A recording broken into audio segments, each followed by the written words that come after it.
this time, we ask that everyone please rise, remove your hats, face the flags, left center field, for the playing of the national anthem.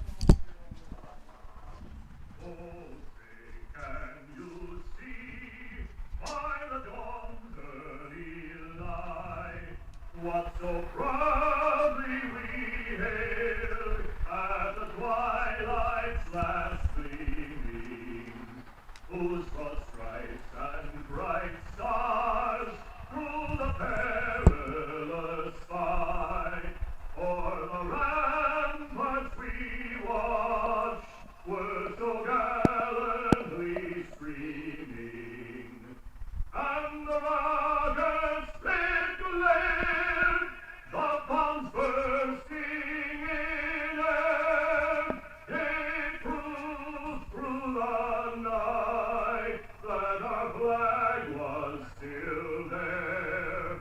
Oh, say, does that star-spangled banner yet wave o'er the land of the free and the home of the brave? River Falls' very own Jim Bone. You may have heard him at Minnesota Wild games for many years, and he never misses a note, Tom. Bill, how are you guys today? Awesome. Good to be here. Welcome, everybody, to non-conference baseball. River Falls Wildcats hosting the St. Croix Central Panthers this afternoon on a glorious afternoon from First National Bank of River Falls Field. Wildcats take the field. They'll be in the dark blue top and the white pant. St. Croix Central will also be in a dark blue top and a white pant. And that's a bugaboo of mine, and we'll talk about that later. These teams each have about 19 different combination uniforms, and they come to a game and they got the same uniform on. How does it happen? You couldn't even do it, draw it up if you tried. Like, you don't, isn't there a text message, Tom, like, hey, coach, what are you wearing today? I would think they could figure that out. Where with the nowadays. dark? Oh, we'll go with the lights. Yes. Okay. Yes. They haven't got it figured out yet, Tom, all season long. we'll put that in the off-season notes. I'm working. I'm circulating a petition. Been all season. I've got 3 signatures on it thus far to submit to the Wisconsin Internet Athletic Association. See if we get that into a rule. But no luck yet. All right, you want to go defensively, Bill, for the River Falls Wildcats? Yes, sir. Let's do that. Let's take you around the horn for your River Falls Wildcats. Defensively, for the Wildcats, Landon McQuaid will be on the mound for the River Falls Wildcats. Lane Amidon will be behind the dish doing the catching. Riley Usgard will be over at first base. Cal Usgard will be at second base. Chase Rudolph will play shortstop today. Cal Dumond will start over at third base. Caden Kroll will be in left field. Ryan Dumond will cover the real estate out in center field. And Kingston Quinn will play right field for your River Falls Wildcats.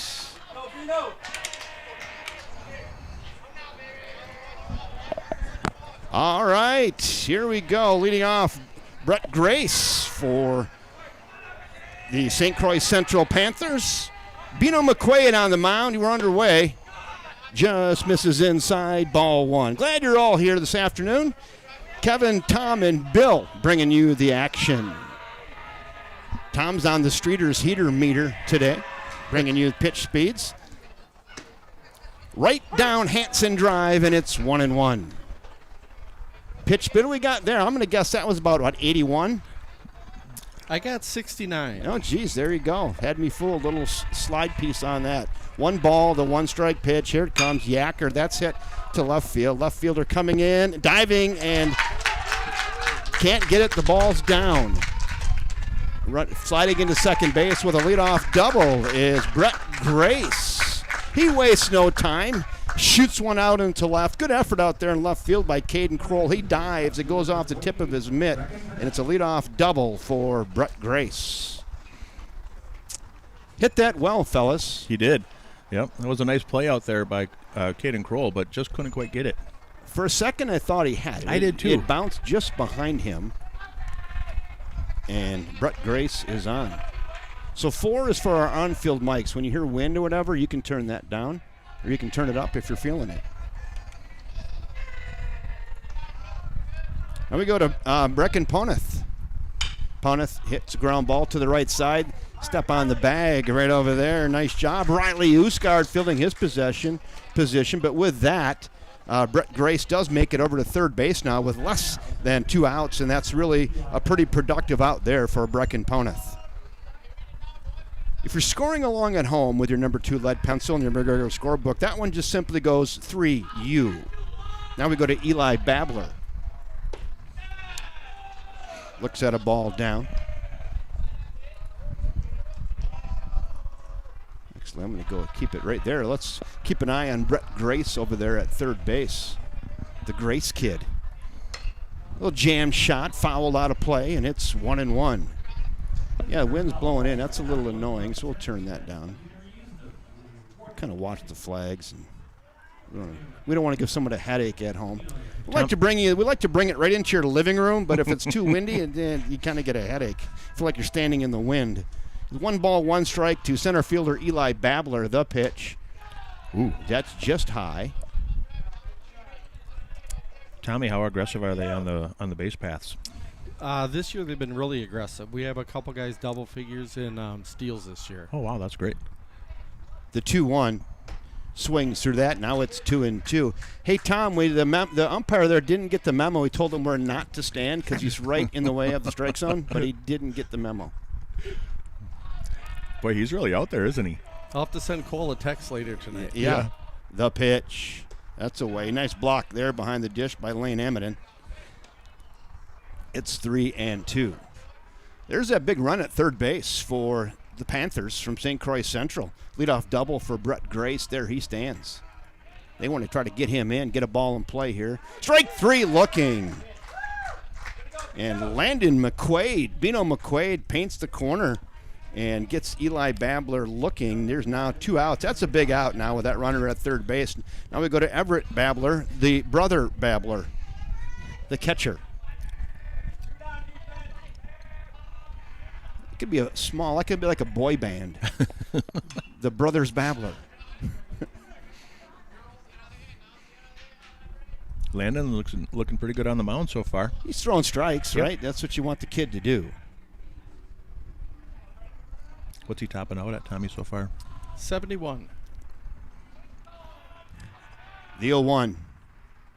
Ooh. That yacker just misses on the top of the zone. Now it's a ball and a strike. There's 2 outs here. Leadoff double. They're trying to get him in. They got him to third base with less than 2 outs.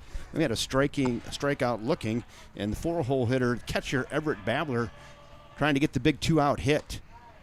Ball gets away from the catcher. We're going to have a play at the plate, and run scores. That's just a simple pass ball, Bill. Mm-hmm. It's a fastball, I mean, right there, and in and out of the glove of the catcher. You got to spit in the mitt there or something. Yeah, that's a tough one to let go. Panthers strike first. I think it was also called a strike. It was, yep. So 1-2. That's double bad. You don't see that very often. No. A called strike catch gets away from the catcher and plates a run. Strike 3 looking. A little slide piece there on the outside corner, and high fives all the way in the dugout right there for Landon McQuaid and the River Falls Wildcats. Two strikeouts looking for the St. Croix Central Panthers, but they do get the run. They get the leadoff double off the bat of Brett Grace and get him over to third on a simple ground out by Poneth. And then a pass ball he plates. After 1/2 inning of play from First National Bank at River Falls Field, this is St. Croix Central Panthers 1 and your River Falls Wildcats coming to bat.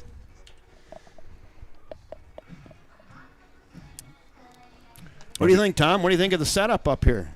This is a once-in-a-lifetime experience for me. Not only do I get to be with Bill Jensen all afternoon, I get to be at one of the best fields probably in the state. It's a pretty nice park. Hey, Bill, do you want to go around defensively? Yes, sir. We're ready to go. Let's go. Let's pull that up right here. Let's talk defensively for the St. Croix Central Panthers. Brett Grace is on the mound for the Panthers today. He's throwing to his battery mate, Everett Babler. Brett Nelson is over at first base. Hunter Anderson will play second base for the Panthers. Blake Host will be at shortstop. Gabe Linder will play third base. Brecken Poneth will start out in left field. Eli Babler will cover it all out in center field. And Maverick Sullivan will play right field today for the St. Croix Central Panthers.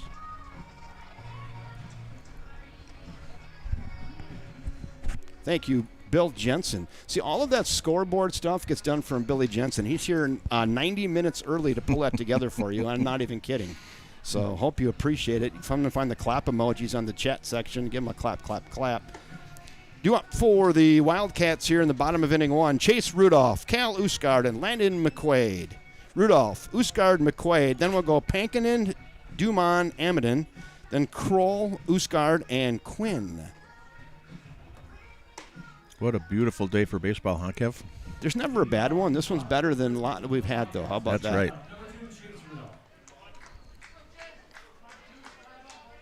Chase Rudolph wearing number 2, playing shortstop today. Getting his gear on, and he's ready to go. Pitcher, catcher, ready to go for the Panthers. That's Brett Grace on the bump today. Throwing to his battery mate, Everett Babler. The pitch. That one's right there. It's 0-1 on Chase Rudolph.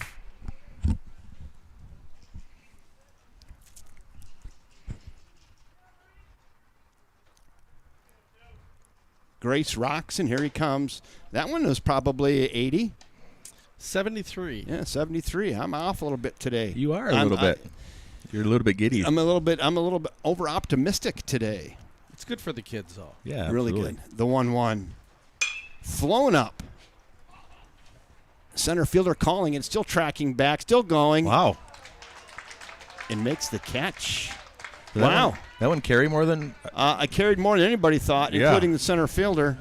Nice job out there, though, in center field by that is Eli Babler out there getting it done. And he had to go a long ways for that. End up catching that on the run, fellas. I didn't think that was even going to get past him. But that was a nice play out there by Babler. Now we go to Cal Usgard with one in the bucket. Yeah, that thing carried. Flag's kind of still right now. I didn't really feel like it was wind-aided, but just kept going. Hey, get up on the chat section, say hello. We have a traveling trophy for the farthest viewer. Mm-hmm. We teleport it. Then you teleport it back when you're done. Put it right there up on the mantle. Next to your Billy Bass. And your 1991 fantasy football trophy. Yeah, right between the Billy the Bass and your fantasy football trophy. It goes nice right there. 3-0 on Cal Usgard, second baseman for the River Falls Wildcats.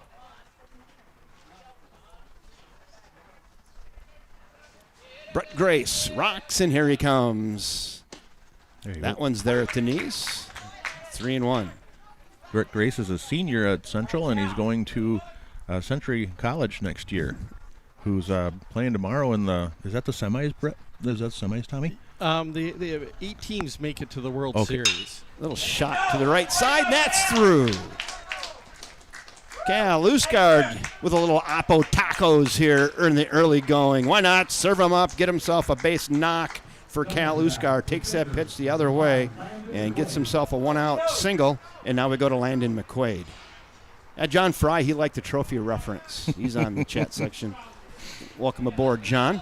Non-conference baseball. I got to head out here in about 5-10 minutes. So we'll be with you until then. The pitch. Ground ball to second. That could be 2, 4, 6. Safe at first. Landon McQuaid almost hits into the inning-ending double play, but he's speedy enough. He beats that out. Force out at second. That goes 4-6. Second baseman to shortstop. And McQuaid reaches on a fielder's choice. And now we go to Auden Pankinen hitting in the 4-hole. We got Quentin Anderson as a pinch runner for Bino. Q.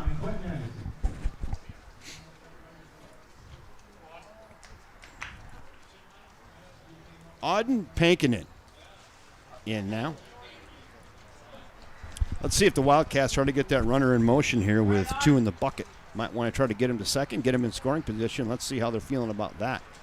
Brett Grace working from the stretch, and here he comes. Ball just squirts away from the catcher. He laid an egg. Couldn't find it. That's the worst feeling in the world when you lay the egg, right? It's right below you and you can't find it. And you're looking everywhere but there. And everybody in the stadium and both dugouts are yelling at you. It's right there. It's right, and you just can't find it. It's terrible. That time the ball gets away from the catcher on that 58-footer that hops in there. And on down to second goes Landon McQuaid. And there he is, Auden Pankinen. So yesterday the Wildcats played a doubleheader, and I think we were 0 for 13 with runners in scoring position. So let's see if we can change that up today. Yeah, got a good night's sleep and ready to go. Check swing. Yes, he did, says home plate umpire. It's now 2-1. Yeah, I just couldn't buy a hit. And that was the difference maker for both those games. And then when he did hit a good, it was an atom ball right at somebody. That was a struggle.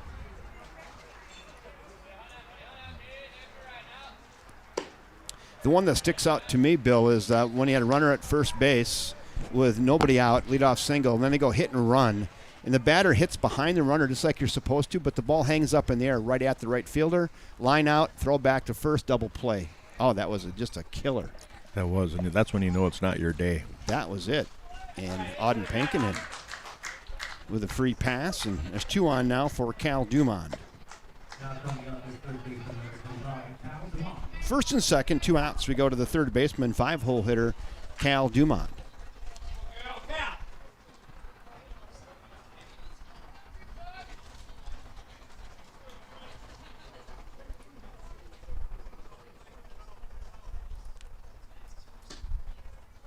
So, John Fry, maybe you could help me. Maybe you could be lobbying the WIAA with me that teams are not allowed to wear the same color uniforms. Look, it's like an inter-squad game where you ran out of the alternate uniform. The pitch. I mean, they're pretty uniforms, but they're the same. Or not exactly, but Grandma can't tell the difference, I can tell you right now. She's at home watching that on that TV. She says, I can't tell. Who's batting? Hey, Dad, who's batting? That's what they're saying in the living room right now. The pitch. Hit to the left side. Thought about going to third, then he pulls up and goes all the way over. Blake Host thought about going to third on that and says, nah, that's going to be too tight. I'll just trust my arm and throw it across to Brett Nelson and get Cal Dumond on the ground out to short, and that'll do it. Wildcats once again threaten. They get 2 on. They get 1, no runs on 1 hit, no errors, and 2 left. There's 1 in the books now from First National Bank of River Falls Field. It is. The St. Croix Central Panthers 1, the River Falls Wildcats nothing. Let's go thank our main sponsor, Miss Sarah Jenkins. Hi, my name is Sarah Jenkins, and I'm your River Falls Realtor. Wildcat baseball season is heating up, and so is the River Falls housing market. Whether you're cherry from stand or dreaming of a home run property, know that I've got you covered. So if you're thinking about buying, selling, or maybe you just want to know the value of your home, give me a call today at 612-703-3944, or you can visit sarahjenkins.com. Thank you, Sarah Jenkins.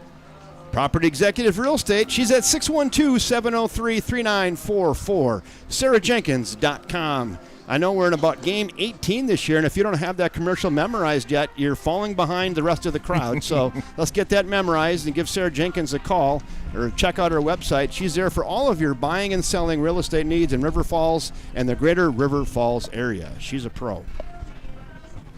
The artist would like to know who's batting as well. Yeah, right? Exactly. Exactly, Rob.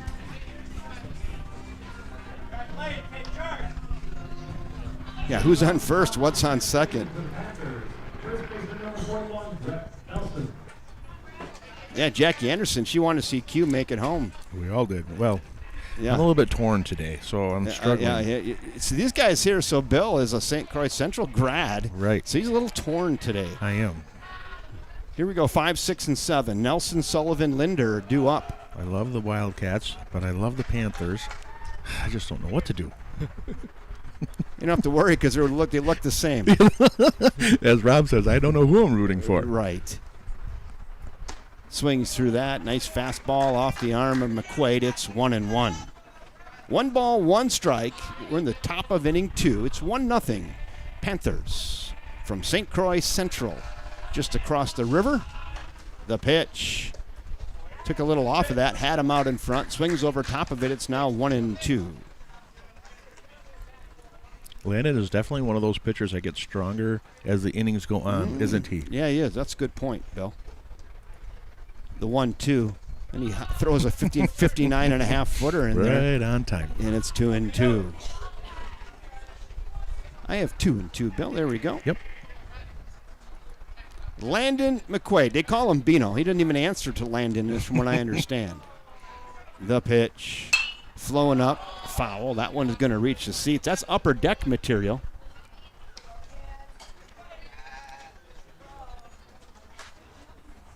Couple fans rolling around for it up there. There's a fan from Muskegon who's got that baseball. Good job, Harry. Little softly hit left side and foul. And we'll stick at 2-2. Holy cow. They were wrestling for that thing. I think he took it away from some 2-year-old up there, put it in his back pocket. I love when he makes a present. 2 balls and 2 strikes. Here it comes. Oh, that's filthy. Old Uncle Charlie Oofty. pays a visit there. That was filthy. And he drops one in on Brett Nelson, and Nelson strikes out looking. Fellas, that is the 3rd consecutive strikeout looking in a row. Wow. Bino. 1 down, we go to Maverick Sullivan. Maverick, he could buzz the tower here this afternoon. Nice reference.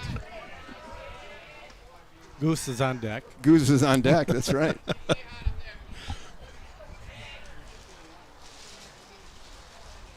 One ball and no strikes. That's hit well through the left side, and that's a base hit for Maverick Sullivan. Right on cue, he does buzz the tower and gets himself a base knock with 1 out. Now we go to Gabe Linder with 1 in the bucket.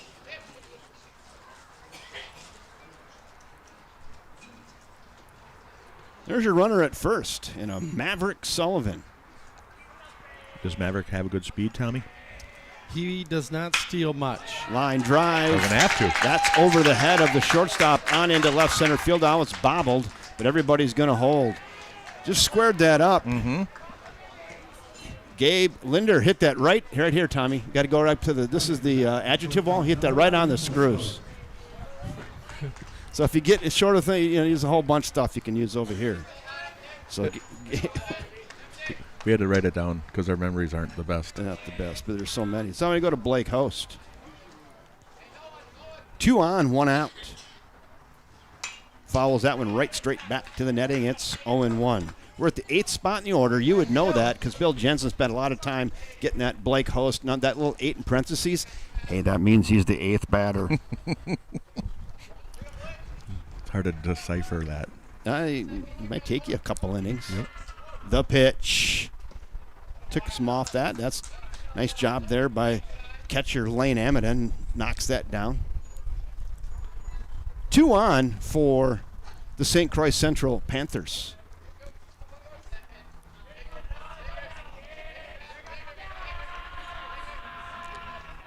The pitch. That one's right there. It's 1-2. Boy, that was in the hit me zone. And Blake Host says, I'm not ready yet.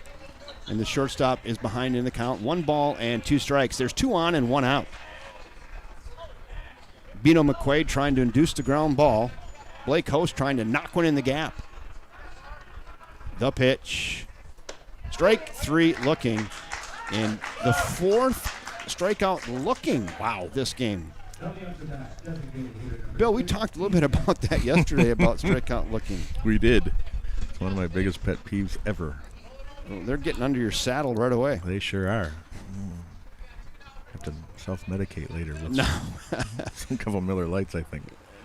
Now we go to Heath Kent hitting in the 9th spot. He's a designated hitter today. He's got himself a 2-out RBI opportunity right here. The pitch. That's down. So far, I haven't seen very many low balls. I'm not saying they're in the strike zone, but he's not a low ball strike caller, is he? No, not really. The 1-0. No, I'm looking here at the monitor. That was just below the knees. Just below, yep. kind of lives down there too, so That's a good spot to live, though, if you're Yep. if you're throwing 70, low 70s. that's right. It's a great spot. Get the ball in play, get the ground ball. The 2-0. Ground ball to short. That's gathered. Flip to second, and that'll do it. See, just like we talked about. Speaking of right on cue, we tell him keep the ball down, get the ball in play, and he does that, and Heath Kent grounds out to short for the third out of the inning. The St. Croix Central Panthers get no runs. They do get a pair of hits. There were no errors, and 2 left. There's an inning and a half in the books now from First National Bank at River Falls Field. It still is. The St. Croix Central Panthers 1, your Wildcats nothing. So Kev, you're doing the commencement speech tonight at the CVTC graduation. Yeah, they asked me to do that, and I put a little something together, so that should be fun. Well, it's an honor. I think. Yeah. I'm proud of you. Yeah, And you'll so- do a great job because that's obviously what you do, and so you'll do awesome. But what a great tribute. It's not long. It's like 4 minutes, but that's good. I know the attention span is pretty short, so have to keep it pithy and celebratory. Right. So what is the topic of your speech? The topic of my speech is strong minds. Very nice. And it was a little heavier at the beginning, and I kind of softened it a little bit, but I am weaving in I thought, what did I wish I know when I was 20? Right. That when someone tells you something, acts the way towards you, flips you the bird, just have to remember that all of that messaging the sender gives you, it only has the power the receiver gives it. Right. Yeah, very good point. Right? Yep. And the receiver assigns all the meaning to all of the actions and words. So just choose a different meaning. Yep. Right? Yep. When someone flips you the bird, smile and wave, it has no power. It only has the power as the receiver gives it. Yep. So, and that's with a lot of things in life, right? Right. People will judge you. People will question your ability to go maybe start a business or something. But remember that you get to assign the meaning. Yes. Don't let somebody else. Would you let someone here's why I have this in the speech. I'm going to practice it right now after this pitch. You wouldn't let someone walk into your front door, sit on your couch, and rifle through your refrigerator. Why would you let someone walk into your head and Right. rifle through it and take it? You wouldn't do it. I mean, so be aware of that. Be cognizant. It'll take many, many years to perfect that, but that's kind of the topic. Ground ball to third, gathered, on to first. I'll tell you what, nice job over there by first baseman Brett Nelson. He saved that from flying right into the neighbor's rhubarb. Mm-hmm. It's going to be an E5. And Lane Amadon is on. So that's the topic of the speech, strong minds. You assign the meaning. That's a great topic. It's hard to do, though, because we get sucked into it, right? But that's the one thing we can control, right? Is Yes. our own attitude and how we feel and think about things. Correct. Don't let somebody else assign that meaning to it. You assign the meaning. It's a great message, Kev. So we'll see how that goes. It's not that long, like I said. Runner goes. And stolen base for Lane Amadon.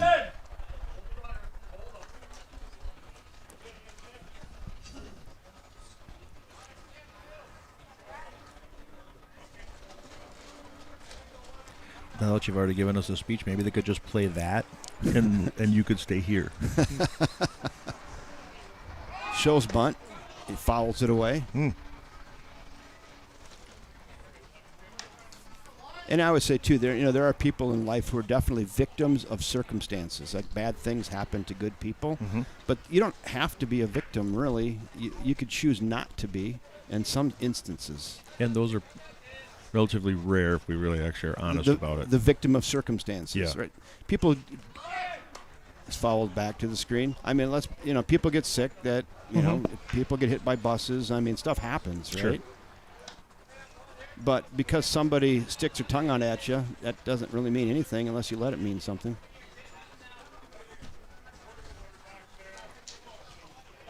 I don't know. It's an interesting topic, and I don't even have the exact answer for it, but I think it's an interesting piece of discussion. Mm-hmm. Certainly makes you think. That's the goal.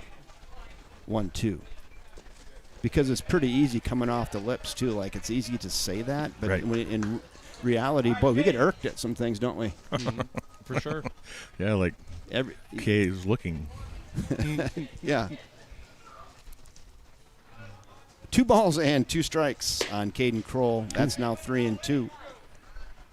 How's Brett doing out there, Tommy? His high is 78. He's floating in the high 60s to low 70s for the most part. Full count pitch. Here it comes. Kroll hits one left side. Ooh. That's off the third baseman's glove. Shortstop got it. Going to try to make a long throw across, but that's not going to be in time. And that's going to be another E5, I believe. Oh. Yes, it is, says Steve. Well, runners at the corners. So just like yesterday, Bill, the 2 runs the Wildcats did get in 2 games were both unearned. Mm-hmm. Runners at the corners for the Cats. Nobody out. And we go to the 8-hole hitter, Riley Usgard. That was a tough play for Linder, but he kind of let it eat him up a little bit there. Runner goes, throw down, and they cut it off. It was called the in-between hop, right? Yep. It wasn't the short hop. It wasn't the long hop. Those in-between hops are tough, and it had that top spin and just ate him up. That's right. And you had to try to go, I don't know if he's forehanding it, but yeah, it ate him up. Yep. Runners at second and third now. Nobody out. 8th spot in the order. Kingston Quinn waits on deck for the Cats. Go Riley! 1 ball, 1 strike. Brett Grace takes a big, deep breath and delivers. That's high and tight. Mama Usgard taught a lot of these boys out on the field in kindergarten. She's a St. Croix Central teacher. Ah, Wow. there you go. That's cool.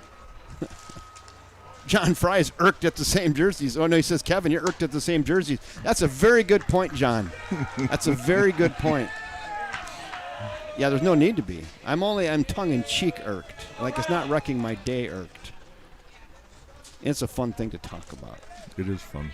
And That's it's amazing funny. how often it happens. That's right. And he walked him. So what I'm thinking about on that actually is I'm thinking about Grandma and Grandpa. Mm-hmm. And when they're literally saying, I can't tell them apart. So they're loaded up now for 9-hole hitter Kingston Quinn. It's going to take a little to get the worm to jiggle off of this hook. No outs. Yeah, they're in a bases big loaded. jam. Yeah, they sure are. And Grace is going to work from the windup with the bases loaded. The infield is tucked in. You'll see it here on both sides. Yeah, they're tucked in on the edge of the grass trying to cut that rundown at home. 0-1 on right fielder Kingston Quinn. The pitch, that's flown up right side, and that is going to be out of play. I'm going to turn down 4 a little bit. That wind is starting to bump on a little bit again here. 0-2. Send telepathic messages to your boy. Brett Grace Strike him out, right? Mm-hmm. tries to climb the ladder on him and get him to chase. No sale. It's now 1-2. That's a good 0-2 pitch. Mm-hmm. Looks like Kingston Quinn maybe choking up a half inch on the bat, going into 2-strike mode. Again, you got to get one in play here. Bases loaded, nobody out. The pitch. Good block. Ooh, very good block. There behind the dish by Everett Babler. 2-2. 2 balls, 2 strikes. Tommy is the catcher, the older of the brothers? The younger. Younger. Interesting. Center fielder is the older. Mm. The 2-2. Ground ball, left side. Thought about coming home. Now he's trying to beat him at third. Got him at third base. Nice job by Gabe Linder, who's going to come home. His eyes got as big as softballs and went, I don't think so. Then he tried to beat the runner over to third and just beat Caden Kroll by half a step to get the out. Wildcats do plate a run now. They get the out at third. There's 1 out. And fielder's choice for Kingston Quinn does plate a run. Now we go back to the top of the order to chase Rudolph. First and base is still loaded. Mm-hmm. Nope, first and second. Oh, I'm sorry. First and second. Because run plates and then Yep. hit him, and now the bases are loaded. Yeah. So you were just a little bit ahead of I was everything. a little. I was thinking. So Chase Rudolph hit by a pitch. Now we go to Cal Usgard, bases loaded again. That's pitch, 36 for Brett Grace.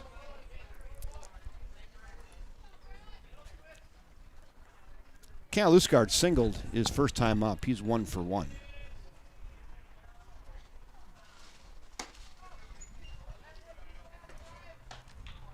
One ball, no strikes, 1 out. 1 in for the Cats. Yet to have a hit this inning. High and tight.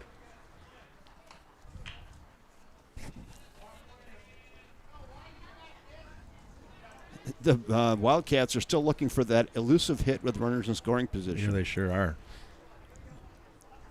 2-0 on its way. Away, now 3-0.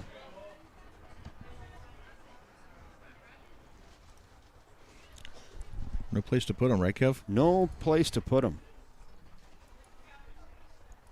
Ducks are on the pond. Mm-hmm. They're full. Mm-hmm. Full of cats.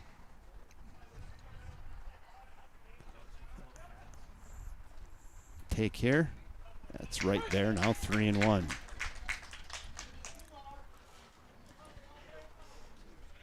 I should have known that from all the years of listening to you. It's cats on the pond, not ducks. Ducks, cats. Cats in the cage. 3 balls and a strike. Ooh. And swings through that high fastball. Gets him to chase. It's now 3-2. It's like he tried to put a 4 spot on the board right there. He sure did. Swung through it. He was swinging for Hammond. The 3-2 pitch on its way. High chopper, left side. Going to go to second. Now going to go 1. Whoa. And safe. So you guys saw that. Why didn't he go to second there? I'm not quite sure. He kind of double clutched. Run plates. Rudolph did get a heck of a jump down there, but I don't know. It looked like he could. Wouldn't have been a hard enough hit for a double play, but he definitely couldn't have gotten the lead runner there at number 2.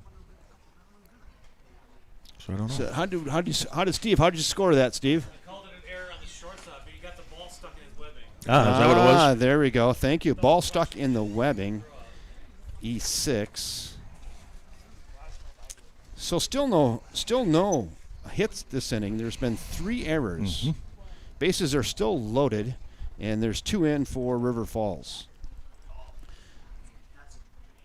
This is where we do some lip reading typically, but we just missed that. So there's Brett Grace. He's going to stay out there.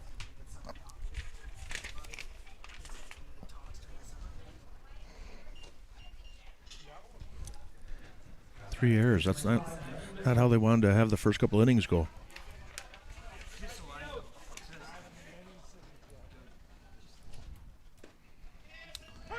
What do we say? The best pitch in baseball is the first pitch after the coach visit. There it was. Your wife knows that. My wife does know that. Landon McQuaid is in. Bases juiced. 3 spot in the order. Flown up. On the other, this is going to be infield fly rule. Second baseman calling infield fly, batters out. McQuaid flies out to second. There's 2 in the bucket now, and now we go to Auden Pankinen.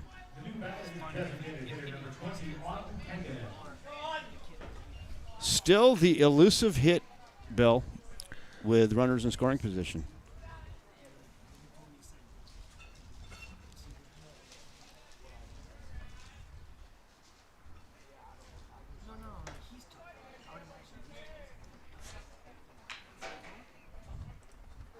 One ball, no strikes.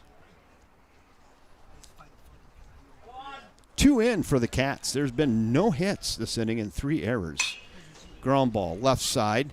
Third baseman's got it, throws all the way across. It's a high throw, but reeled in. And Pankinen grounds out to third. And that will do it for the Cats. 2 runs on no hits, 3 errors, and 3 left on base.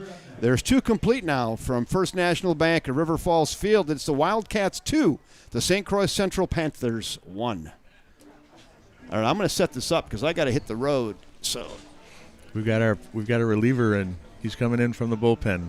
Greg Mefford. Greg, come on, Greg. Mm-hmm. Loosen up there, buddy.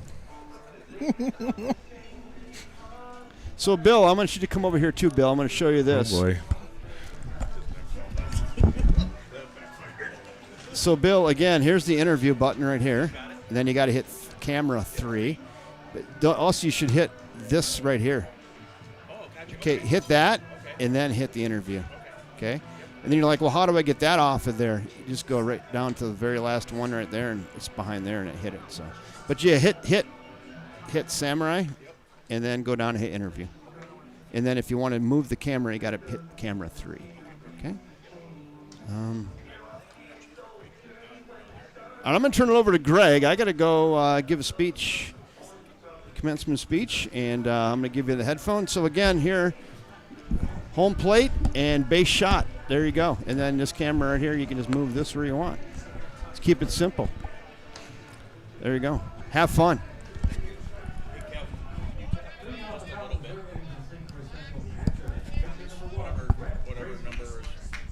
I don't know what numbers he's doing.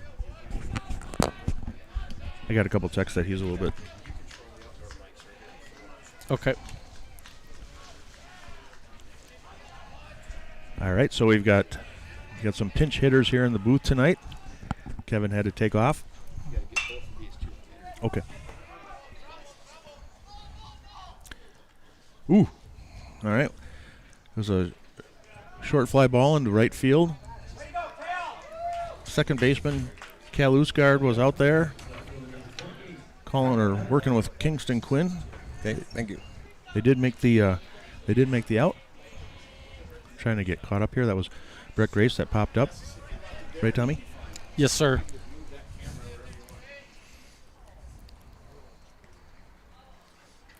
Get caught up here, sorry.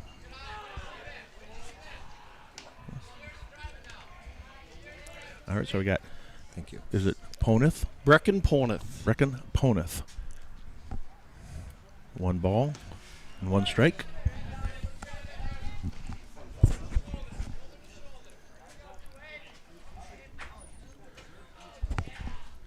The Godfather just left, so we're on our own with no adult supervision. Oh, wait. That could be good, and that could be really good. Did he call that a strike? Wow. He called that, whoa, I'm sorry. Very wide strike.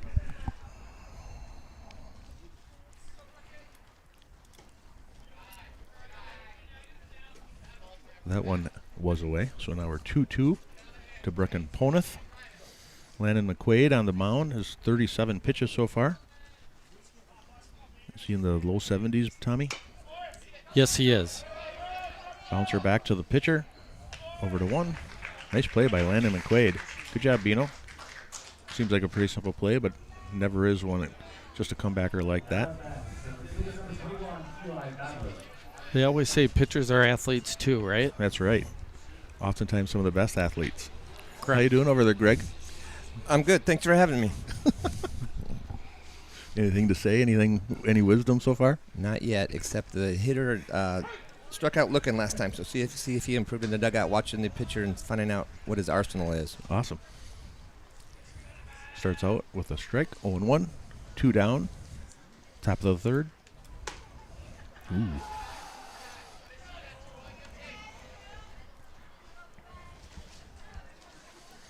So like Kevin was saying, River Falls is having a hard time hitting with runners in scoring position, so it's ooh. Whoa. Eli Babler drives one right up back the middle, right over the pitcher's head for a nice base hit. That was a nice single.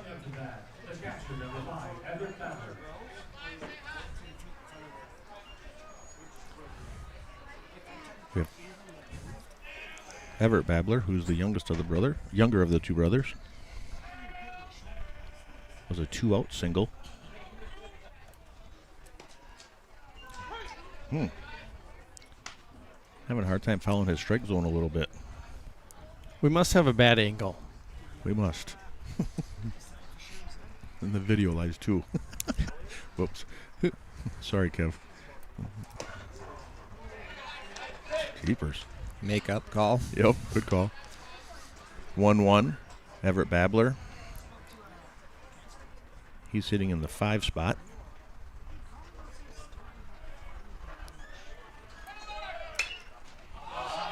Pops it up. Catcher has a play and makes the play. That'll be 3 down.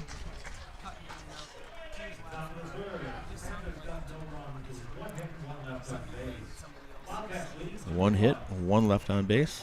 Wildcats are up 2-1 going into the bottom of the 3rd. How's the camera work over there, Meph? It's non-eventful. It's sticking where it is right now until I get everything down. Well, I definitely believe simpler is better. Okay. Hopefully our viewers like this angle. I think it's the best angle that you could have. I agree. Agreed. I always make a joke of it because Kevin's got the book, he's got the play-by-play, and he's got 27 cameras out there. And all I have to do is balls and strikes, and it's hard enough for me to keep up with that. Agreed. So you do what you got to do over there, and we appreciate it. How's the book going? Good. Easy enough. A little bit changed in the last 10 years, but I picked up where Kevin left off. Okay, good. All right. So going into the bottom of the 3rd, we've got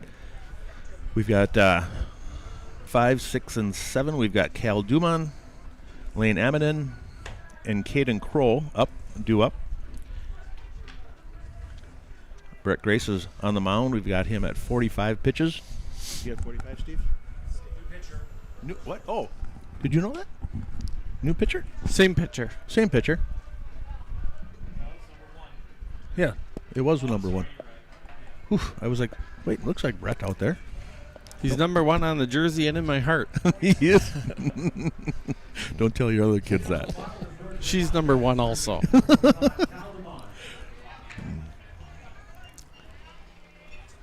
I have 2 ones. Yes, you do. Cal's last at bat, he grounded out to shortstop. Starts him with a strike. Tommy, what did you say? This is his second start? Brett's second start? Second career start, yes. Wow. Against the Wildcats.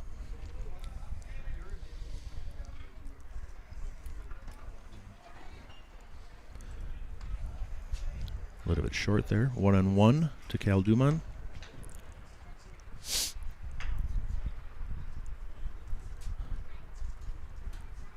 If that wind picks up at all, we'll turn that mic down, but so far I think we're doing okay. Okay.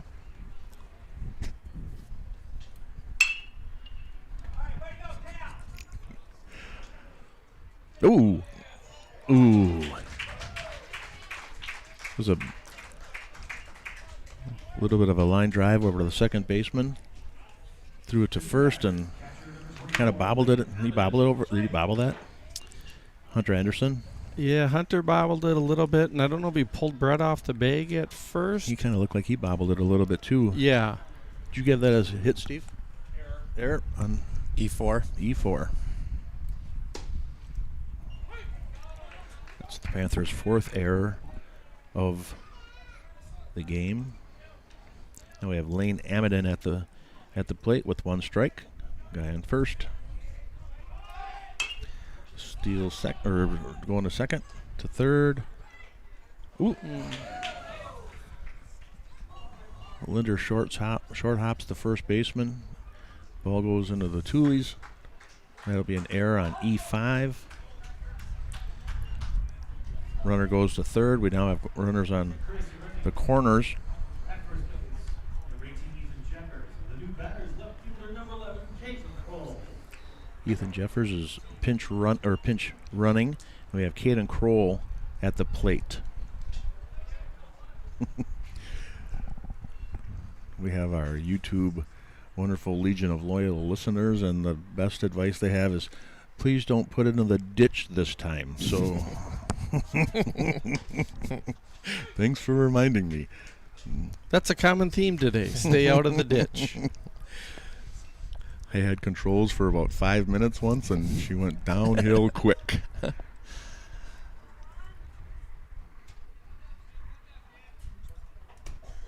Ooh. That's right. Babler got away from him a little bit, but he kept it kind of in front of him, and no worries. That's 1-on-1 pitch to Caden Kroll.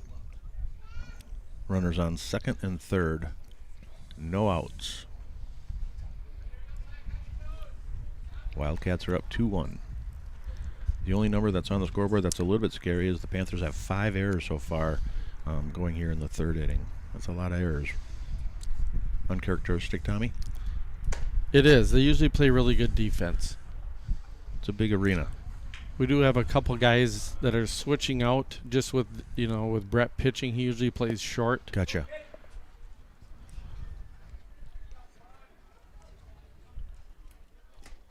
Oh, that ball got away from the catcher. That looks like it's going to score 1.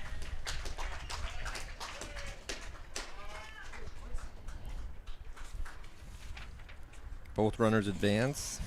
Cal Dumont scores. We got to go to runner still on 3rd. And that's a 3-1 count now to Caden Kroll. And now it is 3-1 score, Wildcats. That's away, and he walked him. Is it number 4 that on mic is on-field mic? Is that what he said? Yes. You want to turn Just the a wind little bit down? down, yeah. Perfect. Thank you. There's 75 buttons here. I know. I know how to use one. That's one more than anyone else up here. So you are now the Chief Technology Officer.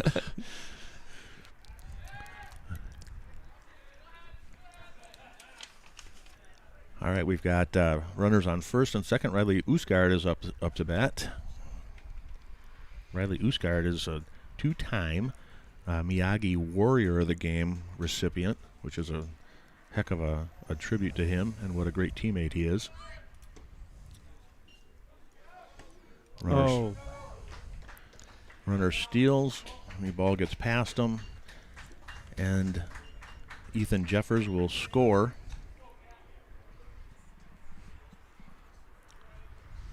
So now we have a runner on 2nd. There's another error on the Panthers, so that's their 6th error. And now it is 4-1 Wildcats. No outs. Runner on 2nd. And 0-2 count. We'll see if they're going to try to hit behind the runner, advance him with the bunt, or just swing away. And Ryan Bishop, Coach Ryan Bishop, he's a very aggressive base runner, and he likes to do all of that. That pitch was behind the batter. It got away from the catcher. Runner advances to 3rd. Now it is a 3-0 count. Looks like Brett's struggling out there a little bit. Brett Grace on the mound. It's a helpless feeling. One of the best athletes on the Central team. Just struggling a little bit right now. Bill, I also see the bullpens are empty, so no one's looking to come in, I don't think. Yeah, it's hard when a lot of times their second pitcher is probably playing a position already. Yep. So it's I always think that too, but it's not always the indicator. The next guy to come in, maybe Blake Holst, the shortstop. Gotcha. And they'll just switch spots then? Correct. Gotcha. It's like a merry-go-round right now. It is. It seems they're better off not throwing the ball. With 6 errors, I think they know just to get it back to the pitcher. Yep. All right, so now we've got that steal. Now we've got a runner on 2nd and 3rd. Kingston Quinn is up. Hits that down into a base hit into right field. That'll plate 1. Runner will stop at 3rd. Nice RBI single. For the Wildcats, that now makes it 5-1. We're back at the top of the order. Shortstop number 2, Chase Rudolph. And we've got runners on the corner. Chase Rudolph is up to bat, so we were back to the top of the inning. I'm sorry, to the top of the lineup.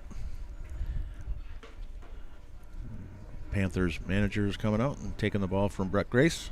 Nice job, young man. Tough outing, but thanks for giving it your best. Talking about who's going where.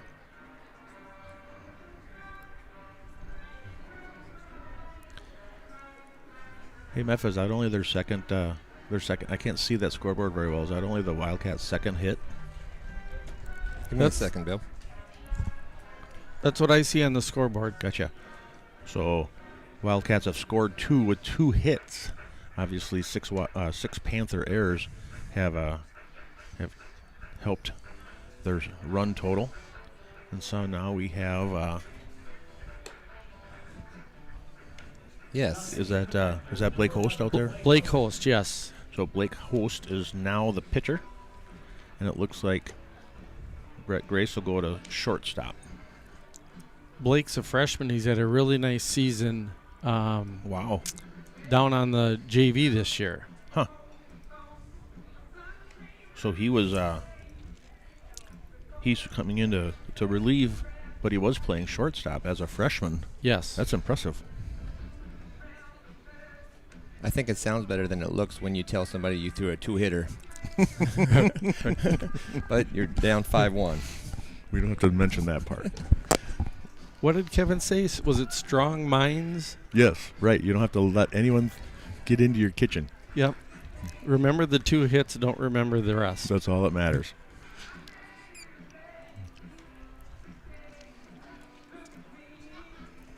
All right, so we cleared out the pitch count. I think he had 58 or 59 pitches, and now Blake Host is coming in the bottom of the third. We've got runners on the corners, no outs, and the top of the order up when Chase Rudolph. We'll see if the coach puts the first base runner in motion, or hitting runs, or just lets him get to second.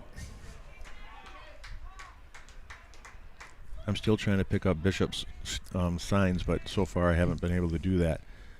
But whatever the go signal is, Right. he gives that a lot. He's been running first pitch the whole game, Mm-hmm. and he's off. Throw down, gets away from the shortstop, but backed up by the second baseman nicely, so the runner on third still stays at third. Now we've got runners at second and third. A 1-ball count to Chase Rudolph. 5-1 Wildcats, bottom of 3.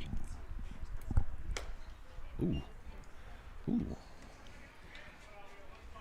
Looked like a nice pitch. I think they should let me call balls and strikes from up here. I think so too. Foul ball to Coach Bishop. Nice job, Coach. 2-1 count to Chase Rudolph. Runners on second and third. No outs, bottom of 3.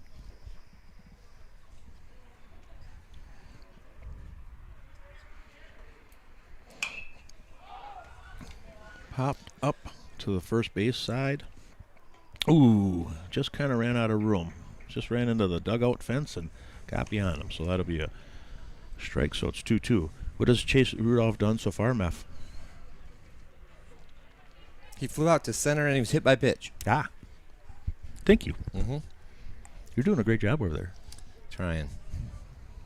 Right here, the hitter just wants to hit it hard. No sense hitting behind the runner since it's on second and third, so his goal is just to hit the ball hard. No outs, so just hit it, right? Yep. Put it in play. Get a run in. Mm-hmm. As a reminder, please return those foul balls to our concession stand. We'd like to reuse them. We can get candy orders. So I've got a good friend of a friend, and he works for a major league team. I'll tell you this story after this pitch. Grounder to third. Long throw over. Foul ball. Was it foul ball? Yes, sir. Oh, I'm sorry. So he caught it outside of the line, so it was a foul ball. Good call. So that's just a long foul ball. Still remains 2-2 count to Chase Rudolph. So he works for a major league team, and he was telling me the budget that they have for baseballs for a single season, and it's just at the major league level, not at the minor league level. $400,000 in just baseballs. Isn't that amazing? Yes. To add to that, I've heard that they need a gross 144 baseballs to start a major league game. Really? Yep. Fly up to center field.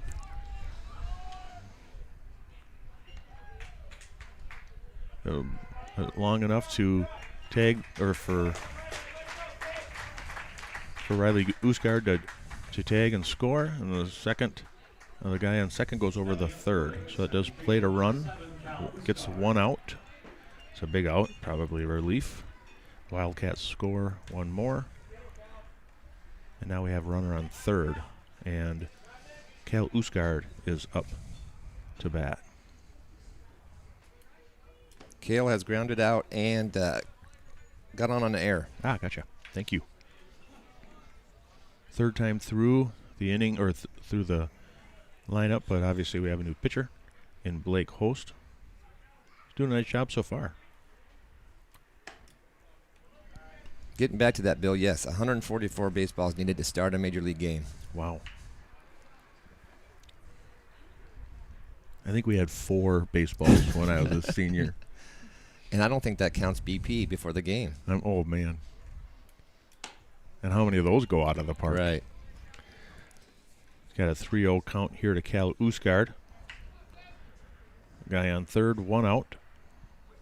Wildcats are up 6-1.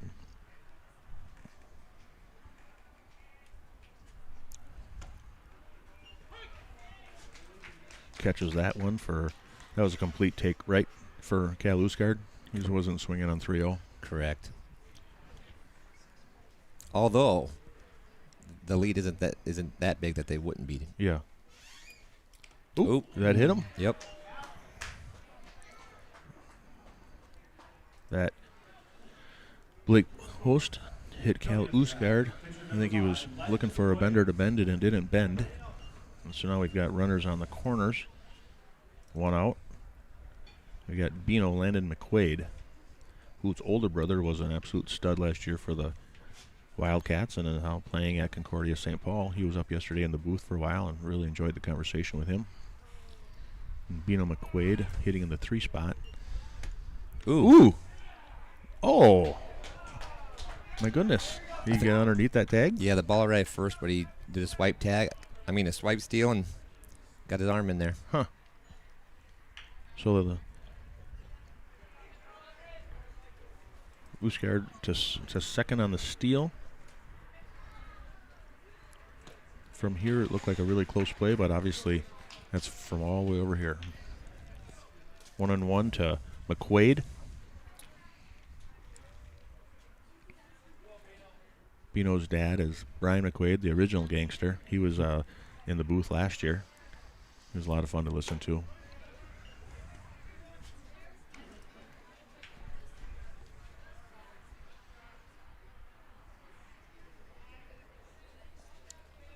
Feels like the Panthers need to get out of this right now, doesn't it? It does.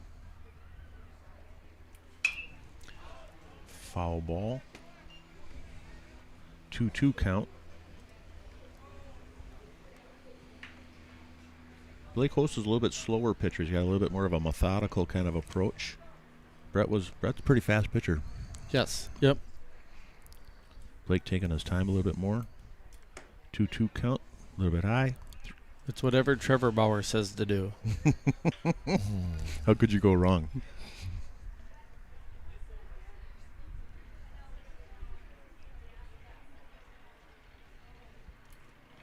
Oh. Bino hits into the right field.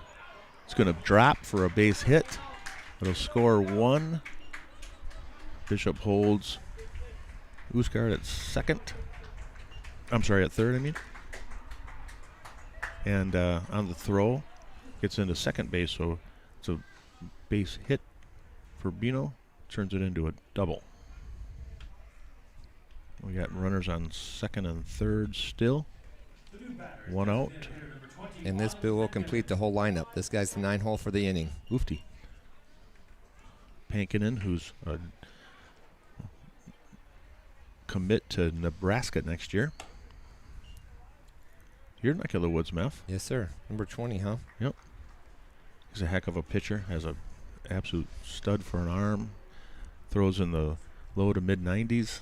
Do you know, was he recruited as a pitcher or a position player? Pitcher. Pitcher. 0-2 count on Auden Pankinen. He has walked in, grounded out to third.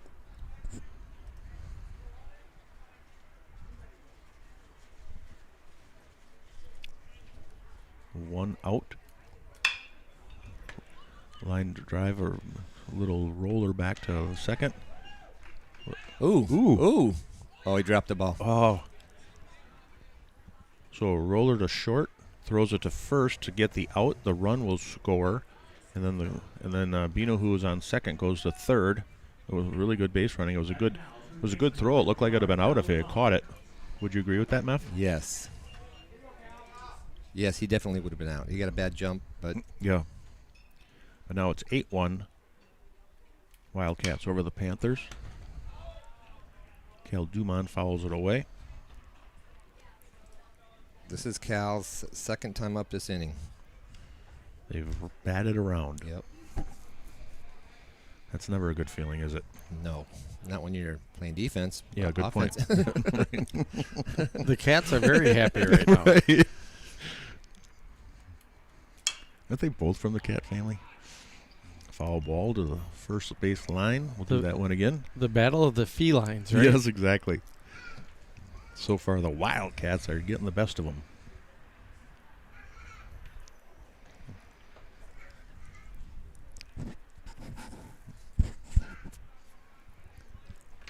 Looks like the wind's picking up. I just can't tell if it's going in or out. Yeah, it's swirling a little bit right now.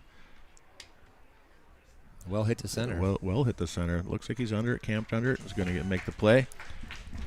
Oh, I missed it out for the last one. Okay. So that ends the inning. After 10. Ooh.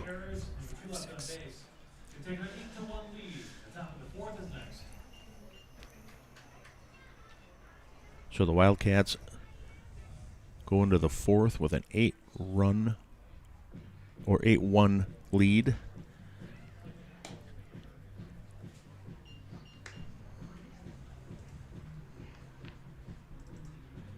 Got a little bit of cleanup here to do. It's a lot harder to do when Kev's not here. 4, 5, 6. 6 runs on 2 hits last inning. 6 runs, 2 hits. They left 2 on base. Yep. And we've got, let's see here.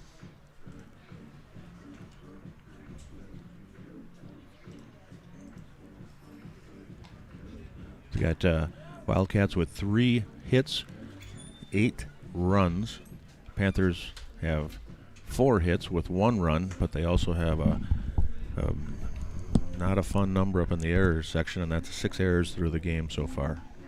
Uncharacteristic of the Panthers, but obviously it's a tough ballpark to come in and play, so they need to hunker down here so it doesn't go into the 10-run rule.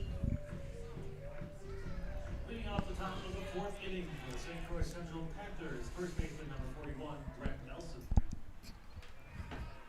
Second time around for the hitters. They need to be aggressive, get on base here. Landon McQuaid, I've got at 44 pitches so far, so he's doing well in his efficiency. Throws that one in. Brett Nelson swings through it. Brett struck out looking last at bat. Gotcha. 0-2.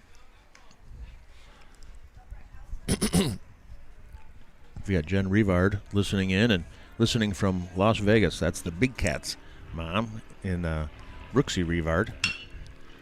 A shot back to the shortstop. Over to first. Got him by several steps. Well hit for 0-2 pitch. That was well hit, and Chase Rudolph has a heck of an arm out there at short, so a little bit of a vacuum cleaner. Tough to get past him, so that'll be 1 out.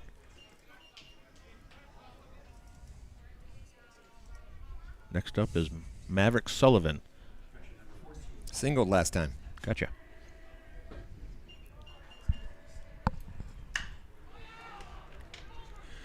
Fly up to center field. Auden Pankinen has to move over a little bit, but makes the catch pretty easily. It is Auden out there, isn't it? Maverick's a freshman, and he really has grown and hitting the ball really well. Wow. Throughout the season. You guys have a young team in many ways. Yeah. We got 4 seniors and just as many freshmen. Wow.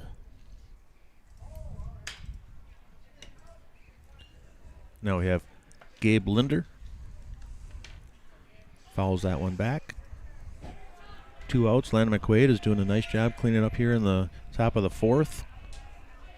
See if Central can get a 2-out rally going.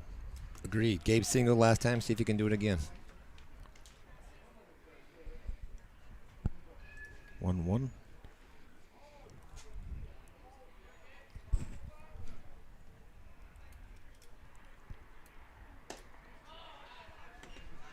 Looks like we're in the 4th inning and there's not been a strike zone established.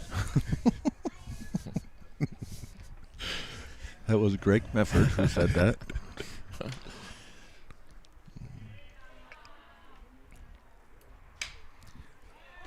fly ball. It's a short.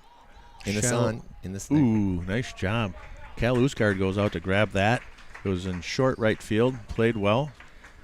I don't know if Kingston Quinn would have gotten that one. So Cal Usgard played that well for the third out of the inning. No hits, no runs, no errors. That was 3 up, 3 down, wasn't it? Yes, Beth? sir. Yes. Going to the bottom of the fourth.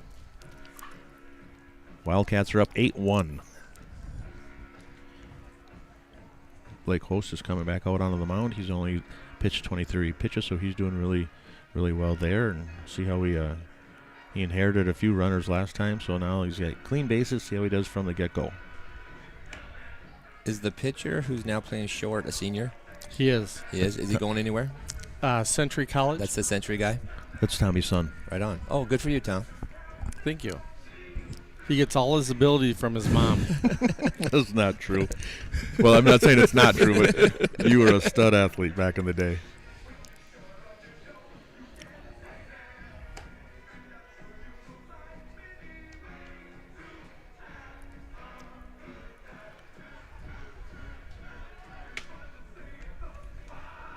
Do we have a full roster for St. Croix Central? And they could have a new player.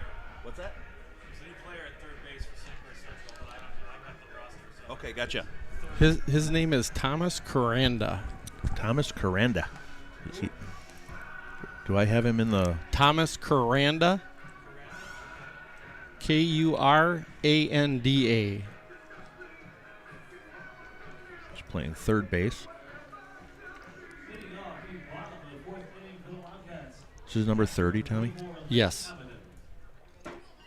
Thomas Caranda at third base for the Panthers. Lane Amadin at the plate. Blake Host on the mound. Fall back. Strike one. Lane has got on twice the last 2 at-bats, both by an error on the third baseman.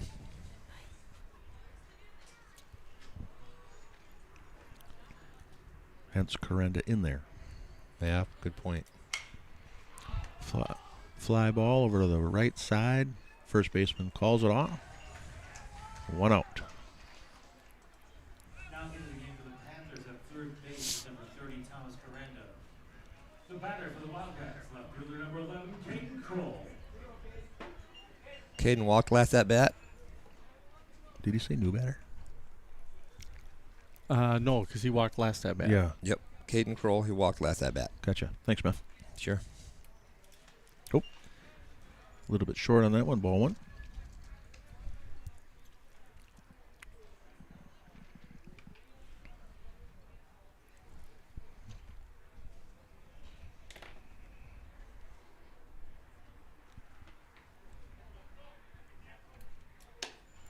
High ball 2.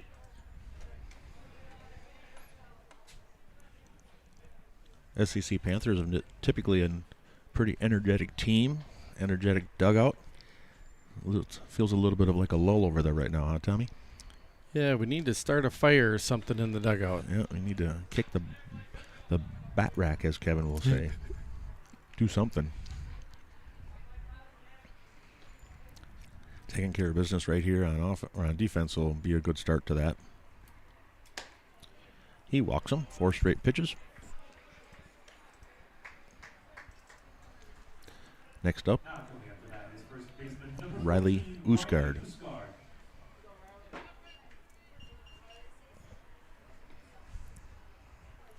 So we have to go down at the end of the game and give out an award. Either it's the Patax Samurai of the game, Sandlot Samurai of the game, or the Miyagi Warrior of the game.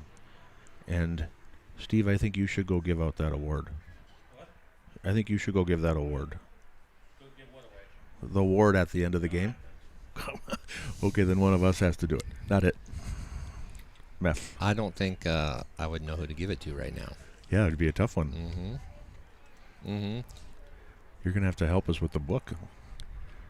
Well, I can tell you, when the hitters come up to bat, usually they've gotten on an error in their previous at-bat. It might be the pitcher today. Might be. Oh, Line drive into right field. That'll get down for a base hit. Ooh. Big turn at second. Yep. Caden Kroll was going to make the turn and try to get to third. Came back to second. It was a nice hit for the Wildcats. That's their 4th hit of the game. We now have runners on second and third. No outs. And Kingston Quinn is at the plate. First and second, Bill. What did I say? Second and third. Oh, I'm sorry. First and second. Okay. Thank you. I just wanted to make sure that my book was right, so I looked up and they're at first and second. Yeah, thank you very much. It's that same jersey color again. Yes. And Kingston with the single last at bat and matched it he again. Shortstop was cheating over a little bit and hit it right in the hole. We're going to have a play at the plate. And they got him. Got him. Very nice throw by That was senior a Brecken great throw. Poneth. That was a fantastic throw, right on the money. It was a good tag at home. There was no question about that. Back at the top of the order, shortstop number 2, Chase. So we've got one out. We've still got runners on second and third. We have top of the order, Chase Rudolph at the plate. They moved him back to first and second. What did I say, second and third again? Yes. That's the second time I said that. Man, I got to stop drinking. Just kidding. Or Drink more. I love the way you think. somebody needs to.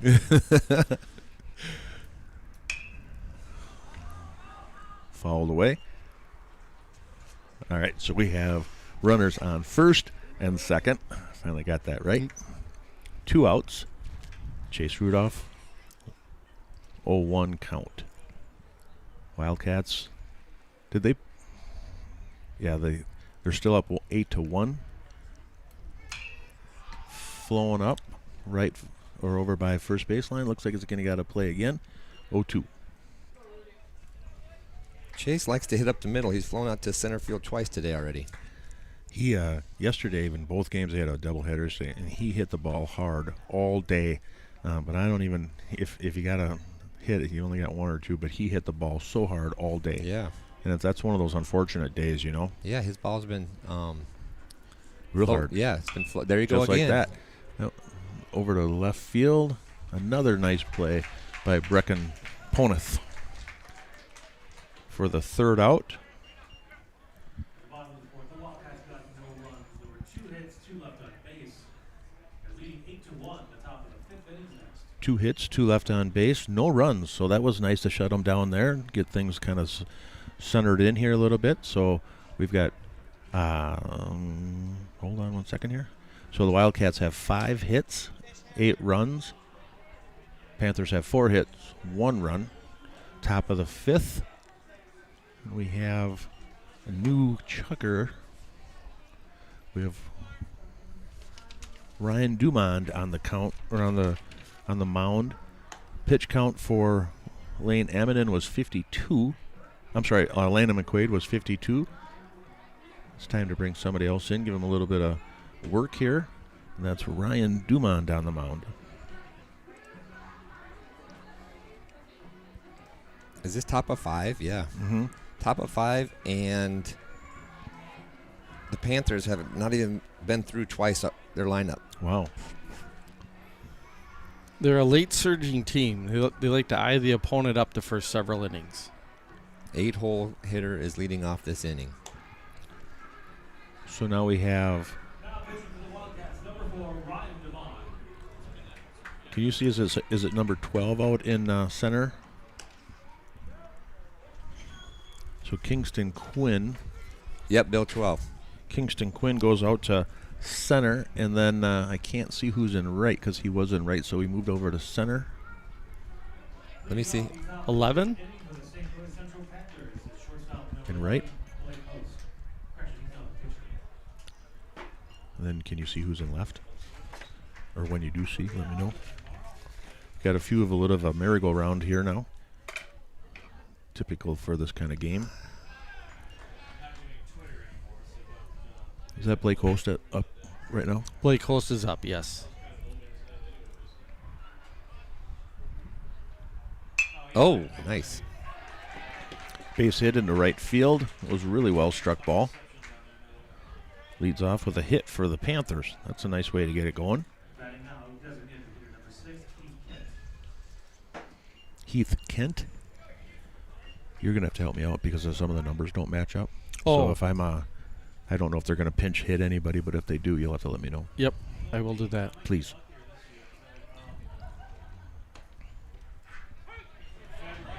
Wow. That was a delayed strike. And when I got there, my phone wasn't working like it's supposed to. We only work on the Wi-Fi, so I called the T-Mobile. Little nasty breaker. 2-0-2 count. Ryan Dumon's only a sophomore. So I'm thinking maybe the Going to be a lot of fun to watch for years to come. loosen something up in general. Grounder over the third. Goes to second for the force out there. That was a nice play. I didn't know if he would have time, but Cal Dumont decided to go to second for the force. Gets the lead runner there for 1 out. We still have a runner on first as a fielder's choice. Now we're back up to the top of the order with Brett Grace. Throw over to first. No, I still have my own personal Twitter, but I heard Grace has doubled and flown out to center.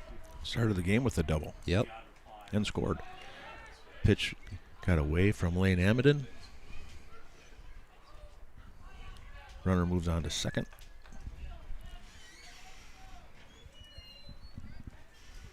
Pitch was called a ball. 1-0 count. I think right now the Panthers are gonna go base to base. They won't be. They're down 6, 7. What? I mean a pass ball. Yeah, totally right. obviously, Yeah, right? but not much. No, they won't be. They won't be straight stealing. I think they'll be tagging up and they'll be going on pass balls, but no straight steals right now. I don't think. No real reason for it. No. On that pass ball, and runner goes to third. So now we have a runner on third base. 2-0 count to Brett Grace. See if Brett can drive this run in. We've got 1 out. Top of the 5th. Wildcats 8-1. Both teams with 5 hits. No, I was counting to make sure I had 8-1, and I do.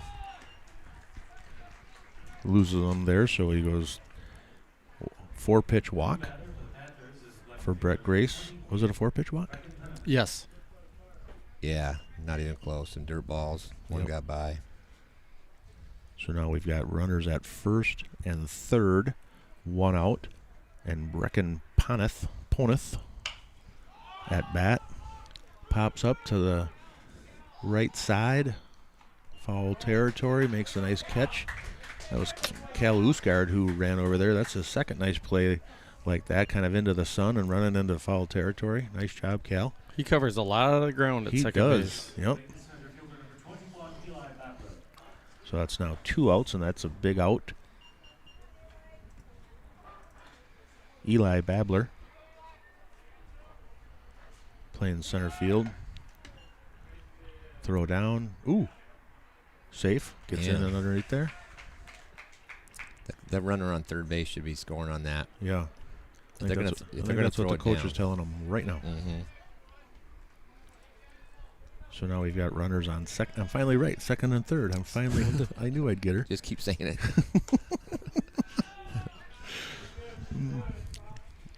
We got a 1-1 count to Eli Babler.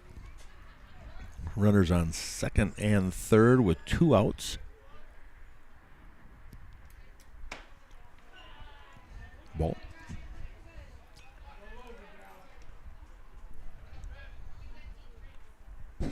Ryan Dumont's on the mound. So far he's got, let's see here a second. Ooh, pulled the string on a changeup.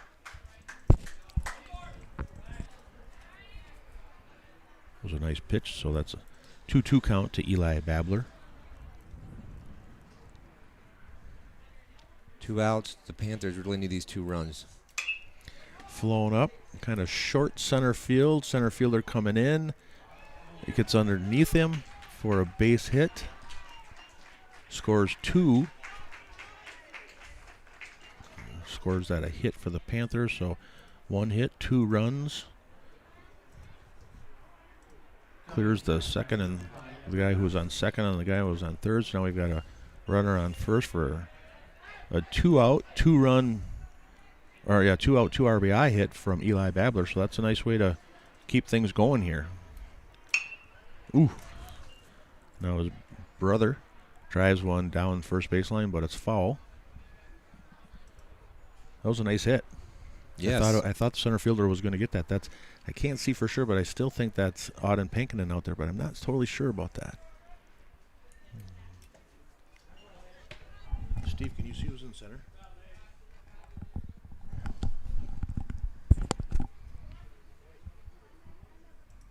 This number 5 is not your typical 4-hole hitter. No. What's that? Ooh. A line shot down first base line, and Riley Usgard makes a nice play on that, tags the bag for the third out of the inning. That was a really nice play by Riley. Nice job. The Panthers scored 2 runs in 2 hits. With no errors, 1 left on base. Our next score after 4.5 innings complete. Wildcats 8, Panthers 3. The bottom of the 5th is next. Panthers get 2 runs in that one. 1 hit, 2 runs. Scratching back. They are scratching back. Yes. That's a nice feel. The scorebook and the scoreboard both read 8-3. Nice. I think we're going to have a few more pinch hitters on this one. We've got one of our Legion of Loyal listeners says we have a Panther, we have a Hilltopper, and we have a Monarch up here in the booth. That is a very wise person. It says, so Greg's high school mascot was a monarch, and so one time I was talking to him, and I was like, "You were a monarch? You guys were butterflies?" And he's like, "No, we were royalty." And I was like, "Oh, so the king and queen were coming to town. I bet that really terrorized your opponents." Mm-hmm. And he thought that was so much better than the butterflies. Yes, I did, but I'm rethinking that right now. You still have time to change it. It really was. That was their plan until somebody painted a big butterfly on the water tower, and then everything changed. The Monarchs. Yeah, we were feared growing up. It's the feared Monarchs. The princes. All right, so we got Cal Usgard coming into bat. We've still got Blake Host up on the mound. We do, don't we? Yes, we do. Thank you. Cal's had a busy day. He's singled, he's got on an error, and he's been hit by a pitch. Wow. Fouls that one out of play. Bottom of 5, 8-3 Wildcats. Cal Usgard, who's been doing a really good job this year. I really have been watching. He's been playing a great defense, and he's also done a nice job at the plate. I'm not quite sure who's on our whiteboard for the Sandlot Samurai of the game so far. Might be a whole team effort at this point. And they took Landon McQuaid off the mound and brought in a reliever, so Right. that kind of messes that one up a little bit. Correct. Puts another curveball at us. It does. No pun intended.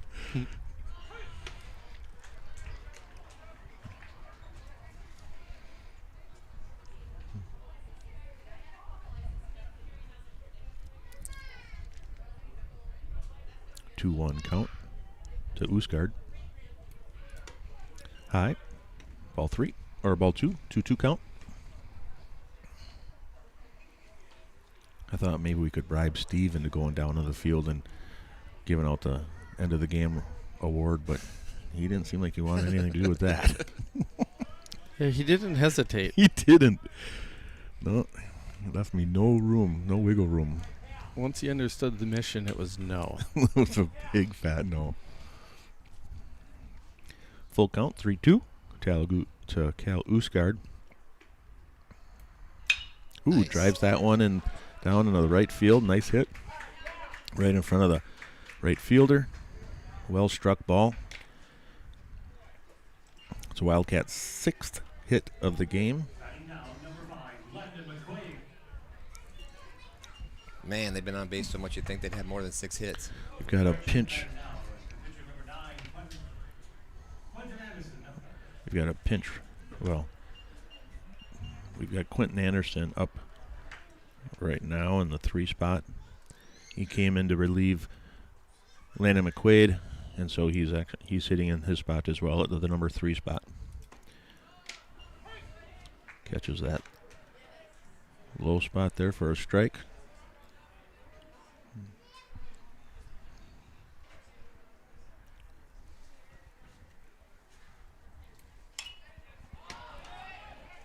Foul back. Catcher. Oh. Ooh. Went off the tip of his glove. So, Bill, it looks like Landon and Kingston changed positions, so they also changed in the batting order. Landon is out, so it's Quentin Anderson in his spot. Okay. Thank you. Mm-hmm. Ooh, a little bit of a bat pick.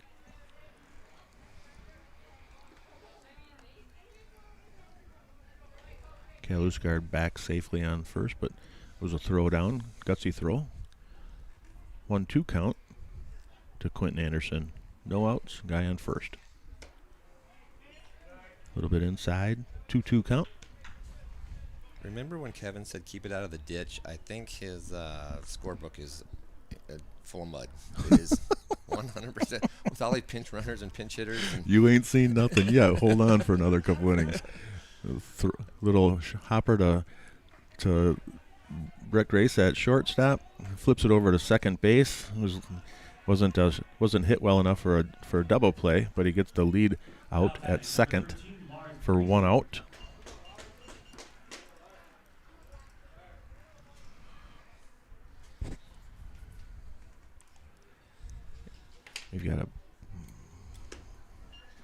We've got Lars Breezy here, who's pinch hitting for Auden Pankinen. There you go, Meph, another one for you. Yep, I'm filling it in. Breezy, you said? Yep, Lars Breezy for Pankinen.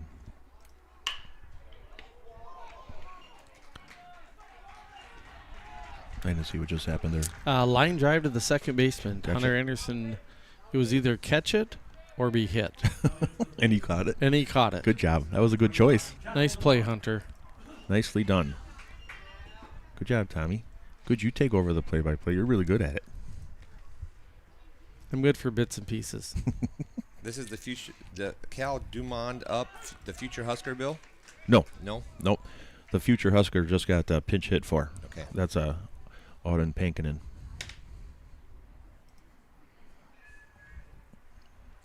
Cal Dumond up in the 5 spot. He's down 0-2. 2 outs. Guy on first. Bottom of 5. 8-3 Wildcats. Ooh, Swung nice through pitch. that. That was a nice pitch. Real nice pitch. Fooled him out in front of it. Strikes out Cal Dumond. The Wildcats got no runs. There was 1 hit and 1 left on base. They lead 8-3. The top of the 6th. No runs, 1 hit, 1 left on base. Yeah, nice. Nice Yeah. quick inning. 4 up, Yep. 3 down. So we're going into the top of the 6th. Wildcats up 8-3. 6-6 for hits apiece. 5 hole leading off. Not sure if they'll be doing. Looks like Brett Nelson is. Will they do much pinch hitting, you think? I don't think so. They'll stay with the normal order? Yeah, a couple of the freshmen may flip spots. Gotcha. Seniors will stay in. Probably Heath Kent will stay in, our lone junior. Well, now Thomas Cranda came in. So we've got to come up with a Sandlot Samurai of the game if they hold the lead and win, and so we need to have our whiteboard up. So, what do you think about the scorebook over there, Meph? How's anyone that you think? So for our listeners and myself, the Samurai Warrior Award goes to either teammate, either team, or does that? No, just the Wildcats. Okay, just the Cats. Yep, and it's only when we win it's the Sandlot Samurai of the game. If we lose, then it's the Miyagi Warrior of the game. We choose the Sandlot Samurai of the game, the three of us. If they lose, then the coaches choose the Miyagi Warrior of the game. But if they keep their lead here, then we'll be handing out the Pataks Sandlot Samurai of the game. There's a lot going on here. Well, I can tell you at least this, stat-wise, everybody from the Cats has been on an error. How about not lead off with the negative? No, I'm not. I'm just saying there's a lot of E's on here. So, but how about Usgard or Kingston's doing well. Okay, that's good. Kingston Quinn's doing well. That's good. Ryan Dumont starts out with a little bit of high and away. 1 ball, no strikes to Brett Nelson. Yes, Bill, you are correct. Usgar also has 2 hits. How about Chase Rudolph? No, hit by pitch and 3 flyouts to the outfield. Okay, gotcha. He's been hitting a lot, but just hasn't been rewarded much. Ooh. That one didn't miss by much. I don't think Ryan Dumont liked that call either, but it's now a 3-0 count. And misses there. Ball goes to the backstop. Brett Nelson hustles down to first base. That was a 4-pitch walk to start out the 6th inning. Now batting for the Panthers, number 14, Maverick Sullivan. Maverick Sullivan, batting in the 6th spot, is now up. No outs, guy on first. Maverick singled and flew out to center.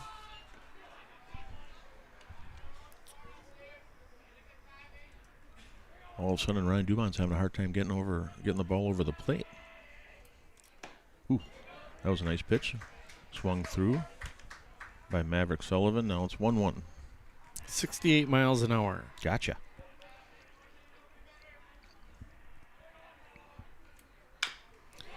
Gotta beat it. Chopper over to the third base. Nice play. Over to first base for the out. Nice job, Cal Dumont at third base. Charged that nicely, played it nicely. Got the runner out by several steps. Guy on first goes to second, 1 out. So this is Thomas Coranda. Oh, that's right. Okay. Pinch hitter. He came in for Gabe Linder. He came into the field too, so. Yep, I got it. Thank you. In the 7th spot.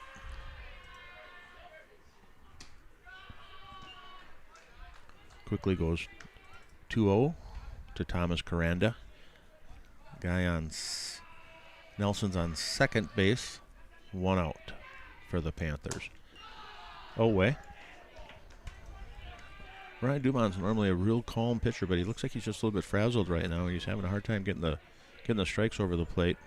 I agree, Bill. 3-0 count. Misses there too. That's another 4-pitch walk. That's very and here comes Coach Ryan Bishop to settle things down. Yeah, the wind looks like it's dying down. The only thing that could be affecting him is the shadows are coming in from the sunset. But yeah, no. it does. Yeah, he looks just a little flustered, which is not like him. Now we've got guys on first and second. We'll see if he makes it. Doesn't look like he's making a pitcher change, does it? Just looks like he's settling them down a little bit. I think so. Same thing here. Who's next to come in? Does anybody know? No. Is it a position player? If they Probably. Yeah. I don't see anybody in the bullpen, so typically looks like he's just trying to settle people down. We've got a guy on first and second, so he might be talking a little bit of defense here.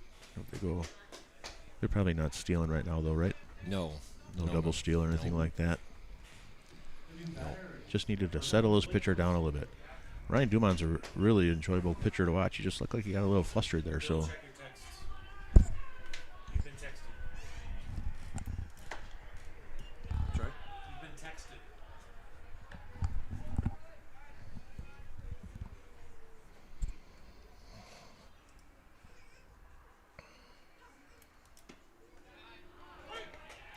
Tommy, who's that at bat? Blake Holst.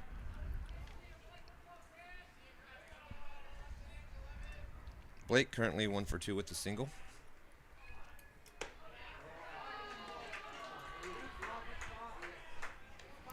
That was a nice pitch. It was a nice pitch. But he settled down here a little bit. That's still 2 balls, 1 strike. Guy in first and second. It always seems to the pitcher when he's struggling that the ump is squeezing, but no, he's kind of all over the place. Mm-hmm. Seems personal, though, when you're struggling. Right? It is personal.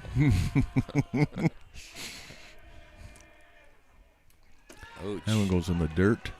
Man, oh man. Walks that. Covers. Yeah, that's a tough one. Walks that one, so now walks bases loaded. Coach Ryan Bishop is going back out to say, all right, I don't think it's just a settle down issue. I think we're going to maybe make a change. And Bill, you are literally correct. Walked him loaded. All 3 guys on base walked. Oofty.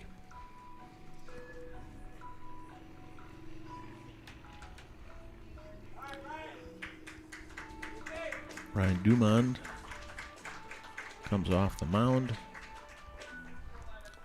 We'll have to see who's coming in. If you guys can see a number, let me know. 11. 11. That's Caden Kroll. Yep. And it looks like the pitcher that just came out is going out to the outfield, center field maybe. I think that's where he started the game, so that would make sense. This guy's got a nice arm motion, bigger kid on the mound. Yep.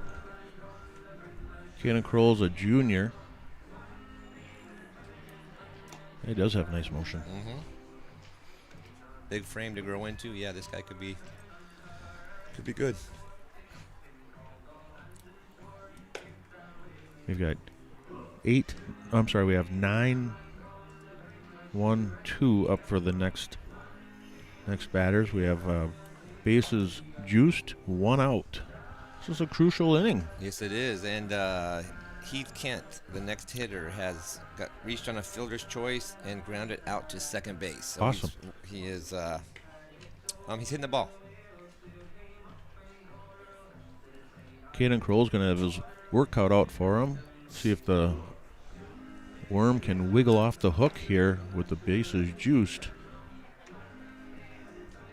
Those runners out there at all the bases will obviously be charged to Ryan Dumond if they score. Now pitching for the Wildcats, number 11, Caden Kroll. Batting for the Panthers, number 6, Heath Kent.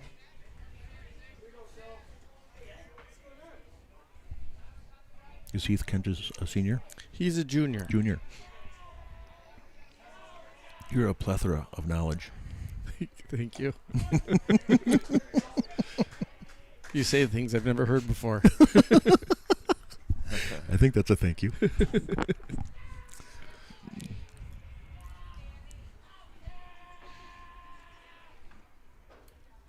Ooh. Yeah, he's bringing it. He is. He started off with the strike. That one was a ball switch 1-1. I have a feeling, though, I don't know why, but pass balls have been a factor today. And yeah. Yes, so we'll see if that's going to happen. What was you there on, Tommy? 75.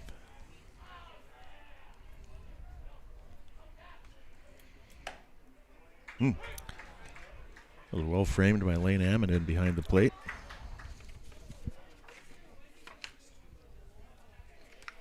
Here we go for the Panthers. They need to put it in play. 1-2 count.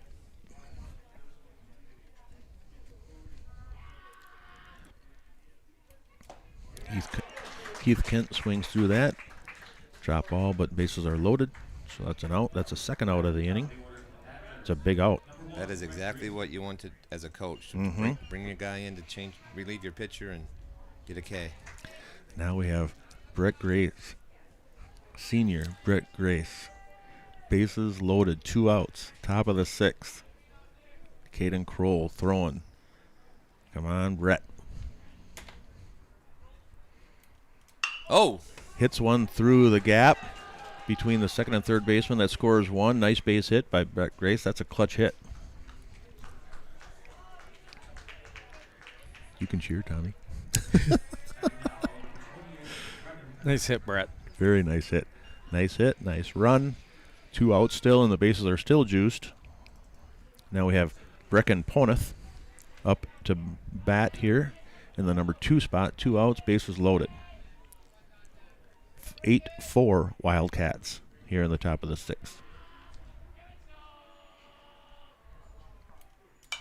Ooh, fouled back.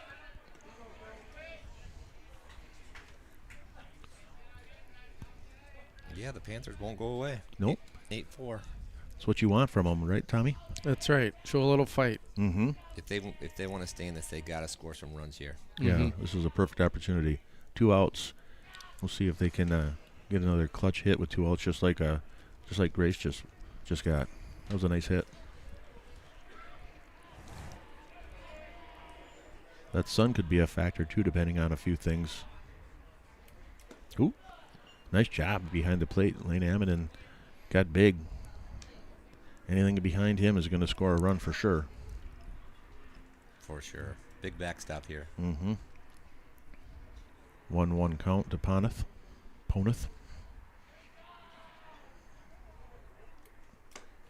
High and away. I think he's overthrowing here. Yeah. I was never a pitcher for good reason, but I got to believe with bases juice like that gets in your melon, Yeah. no matter how strong of a pitcher you are. 2-1 count.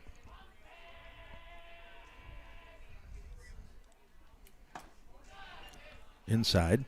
I think we've seen only fastballs from this pitcher. Yeah, I haven't seen anything else so Yeah. far. Right, Tommy? I agree. He does have a nice motion. Yeah, I agree. He looks like he belongs out there. So That's absolutely right. Yep. 3-1 count. Flowing up. Looks like it's going to get out of play. That'll make the count full. 3-2 count. 2 outs. Bases juiced. Top of the 6th. runners will be in motion. They absolutely will be in motion. I always say everyone's running, and then Kevin says, wait till he delivers. I always get that wrong. Ooh, chopper to second. Ooh. That's a good deke. Yep, that was a good deke. Yep. Second baseman, Cal Usgard, over to first for the 3rd out. That ends the Panthers' rally. Caden Kroll came in, that kept that one down, induced a ground ball. Kind of a little bit of short chopper to second base. We go to the bottom of the 6th. Panthers scored. They scored 2 there? Yep. No, 1. 1. So 8-4 Panthers. Message from Ryan. Hey Bill, if you could bring the mic and headband down immediately after the game, we have a player on the injured reserve that's going to play Kevin tonight in the post-game interview. Then if we win, you can tell him who the player is that you chose as the left samurai of the game. Thanks. Perfect. Thanks for the. That's what I was trying. Did you not get that message? If I did, I didn't. I'm not really. I'm not checking my. Okay. Oh, I get it now. I'm sorry. Thank you. Thanks a lot for the heads up. Chum or AD. You're a good man. All right, sorry guys. We're trying to figure out who's going to give the award at the end of the, because it's like the hot potato. None of us want it. Right? I certainly don't want it. Beth, I think you'd be the best one. Because Kevin, seriously, guys, Kevin had a great point with the jersey. That's really frustrating. Oh yeah, yeah. It's really hard, and we're seeing it in person. And sometimes when you're on, like if you're just watching on YouTube, it's almost impossible to tell. Agreed. I mean, and he is right. I mean, all the way across the board, they have multiple uniforms nowadays. This shouldn't have happened. When I was in school, we had one uniform. We had 3 games. We were washing it 3 times. Well, most people, anyways. And he had those uniforms for 15 years. And they weighed like 8 pounds. Good wool. Lane Amidon flies up to right field. Right fielder looks like he's camped under it nicely. Who is that out there, Tommy? Maverick Sullivan. Maverick Sullivan makes a nice play. Battles the sun a little bit, but he kind of got his back to the sun really nicely and made a nice play out there for the 1st out. Is that 1 pitch, 1 out? Yes, sir. Wow.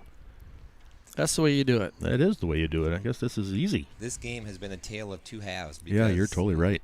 The Panthers are scoring in the back half, and the Line shot, Wildcats. ground ball over to short to first.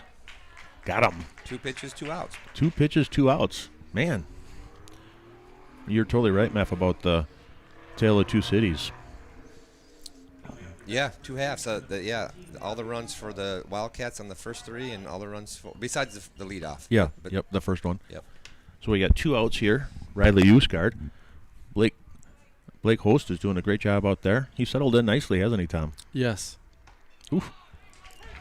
He'll probably be one of the Tuesday, Thursday starters next year. Oh, that's awesome. You said he's a freshman, right? Correct. Wow, he's handled this pressure situation really well so far. Ooh, Riley Usgard swings through that one. Down 0-2. Yeah, that's 4 straight strikes thrown. Mm-hmm. This would be a big inning for the Panthers if they could go 1-2-3. Not only that, it keeps you offensive minded. The hitters are ready to hit again. Oh, good call. Ooh. Throw them out. Going to have to throw it down. Nice throw down to first for the 3rd out.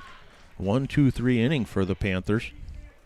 6 pitches, 6 strikes. We're going to the top of the 7th inning. Wildcats leading 8-4. So that's hard on a team defensively. Now these guys just left the field. They're going back out to play D. Yep. Wasn't much of a break, was it? Nope. And I think we have 3-hole. 3-hole Eli Babler. We have Babler, and Nelson. That sounds like a law firm. Is it? Babbler, and Nelson. Here for all your injury needs. 715-425. Well, you haven't been gone that long. It'd be 715-796. Well, that's right. Good point. My bad. So, Bill, you keep referring to our loyal listeners. How many loyal listeners do we have? Oh, we have thousands. Do we?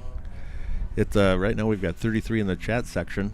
Typically for league game or conference games, it'll get up to 1,000 people that either are watching or will watch after the game. Really? Yeah. That's great. It is really good.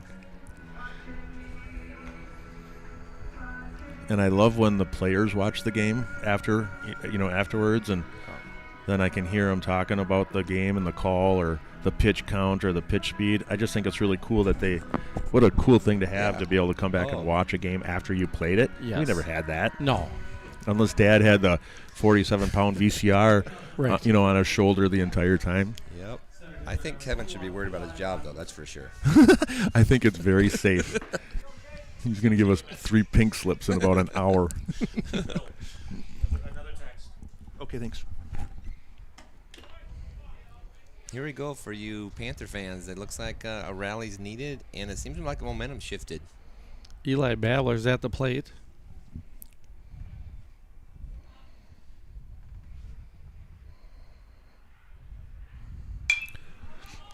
Foul ball. It'll be 1-1 will be the count. Nice stroke.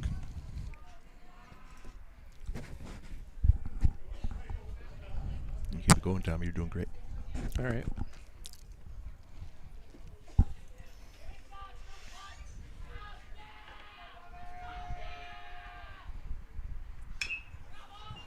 Another foul ball. Be 1-2. Eli is currently 2 for 3 with 2 singles, so let's see if he can continue his hot streak. He'll be playing next year at UW Parkside. Oh, awesome. Down in Kenosha. Yep. Only Division II school in Wisconsin, I Yep. believe. Often overlooked because they're not part of the WEAC. Right.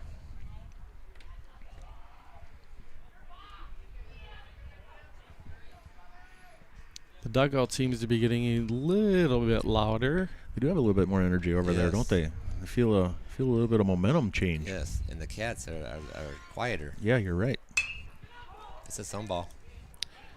Fly up to left field. Pretty easy play there. Got it just a little bit underneath that. Didn't hit quite solid, but made good contact with it, and 1 out. Eli hit one last night at Baldwin that is still on its way to Woodville. Really? He's got that kind of power. Yes, he does. His younger brother up to bat now. Everett Babler. 1 out. Once again, this pitcher's popping the mitt. Mm-hmm.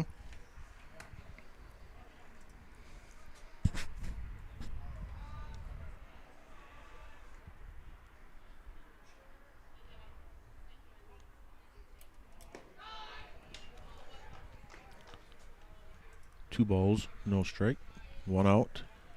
Top of the 7th. Obviously, is Panthers need 4 runs to keep it going.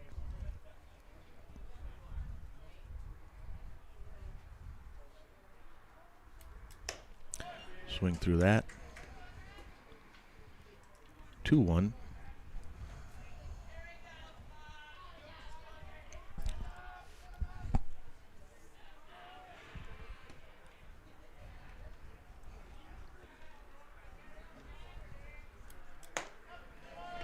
Called strike on the outside corner. 2-2. This pitcher is really impressive.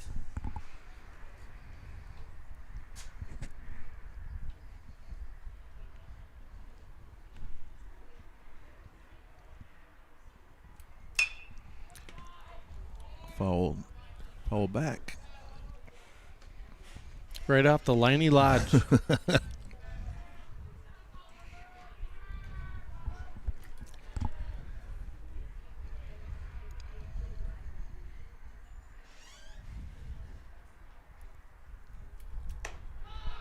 There's the first off speed I've seen. Yep. Mm-hmm. Just missed up and away a little bit. 3-2 count. Every one of these at bats are really important. Their outs are dwindling down, aren't they, fellas? Yes, they are. Quickly.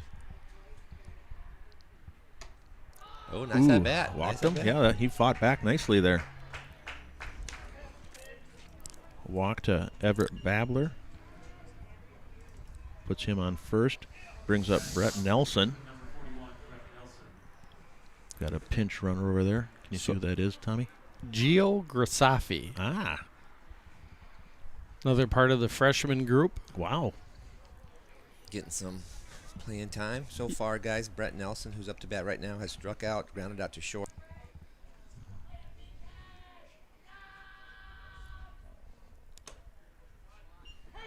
Caught the inside on that one. Nice pitch. No balls, 1 strike. 1 out, 1 on. Top of the 7th. Panthers need 4 runs here to keep things going. Caden Kroll has done a really nice job on the mound.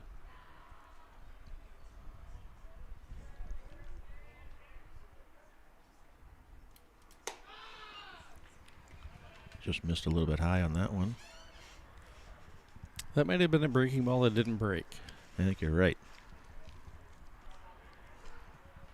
I think the pitcher looks good, but he also looks raw, so we'll see. I haven't seen him much this year, so he hasn't had a ton of innings. Which is surprising. Yeah.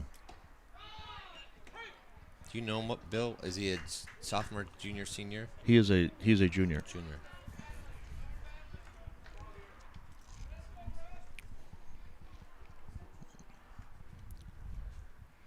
Kind of feel like we're at the calm before the storm. Like they got to get something going here. They do. 1 on, 1 out.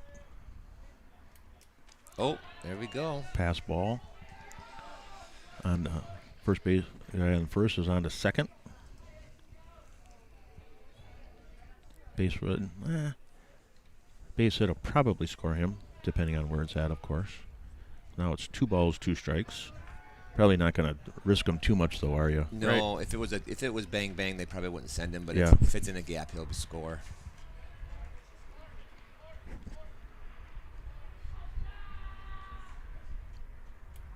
Oh, Swings through that. Gets away from the catcher. Throw it down to first. oh, it's in the sun. Had enough time to get him. Runner on second goes to third. Now that's 2 outs. That's a big out. It's a big out. And now we have Maverick Sullivan. 14, Maverick Sullivan. How's Maverick been doing this today? He singled, flew out to center, and he grounded out to third. Gotcha. 2 outs. Guy on third. Ooh. A nice pitch.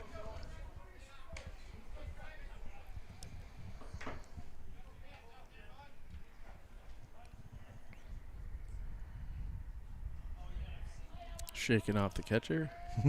Now they agree. That's always a good sign. All Man. right. All right. I think he spent the first inning getting loose, and now he's throwing all his off-speed stuff.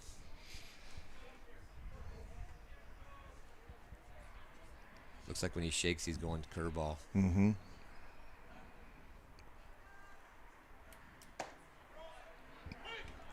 That was a nice pitch. 1-2 count. The ball got a little bit away from Abington, but not enough to run the score the run from third, especially with 2 outs.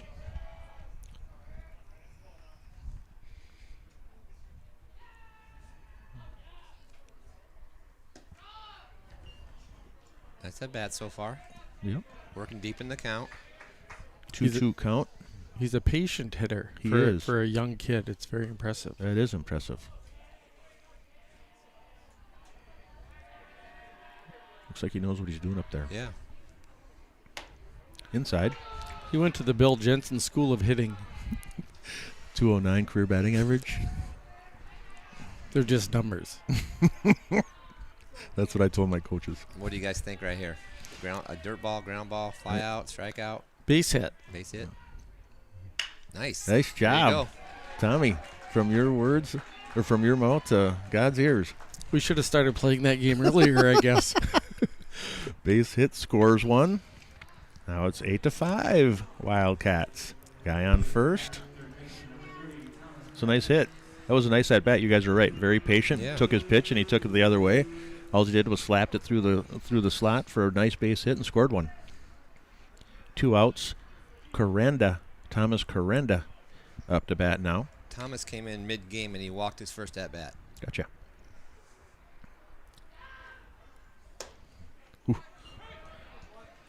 I don't think this was the plan to have the guy the middle of the game sub in with 2 outs and. Correct. But he's here. Yeah, let's go. Yep. He's a player. You got to do your job. Opportunities knocking. No balls, 1 strike. 2 outs. Away. They need to get a big lead over there at first to just so they can't get something up the middle, flip it to second for Yeah. a force out. But he is not getting a secondary lead at all. He's a cautious runner. Yeah, it looks like it. I mean, it makes sense, but he also has to get there before they can do a flip up the middle Yeah. Mhm. But he doesn't want to get picked off. to end the game. He is very cautious. He doesn't even have a toe kick over there. I don't blame him. That's the way I led. Matter of fact, my coach told me to stand on the base. Don't even take a primary lead. You were so quick, you just did it in the secondary. Right. Yeah, he could fall down and be at first, which is, I get it. Yeah, you're right. We're going to need more than him anyway. Ooh, ouch. Strike 3 called. That will end the Panthers' rally here, and it'll end the game.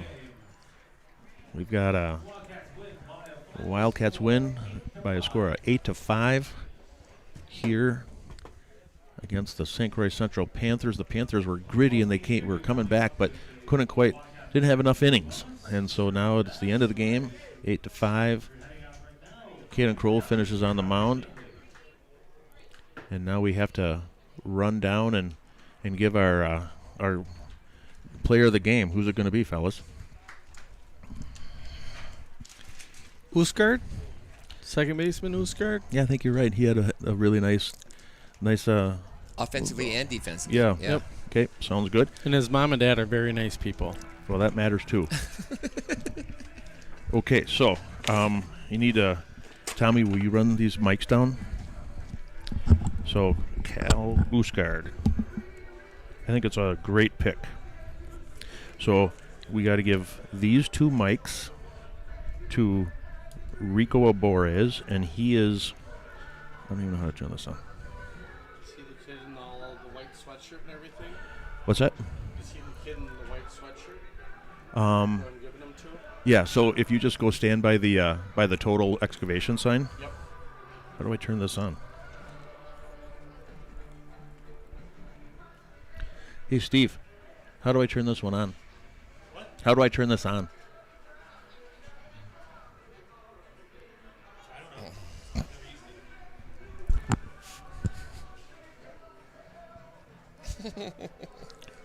For Pete's sakes.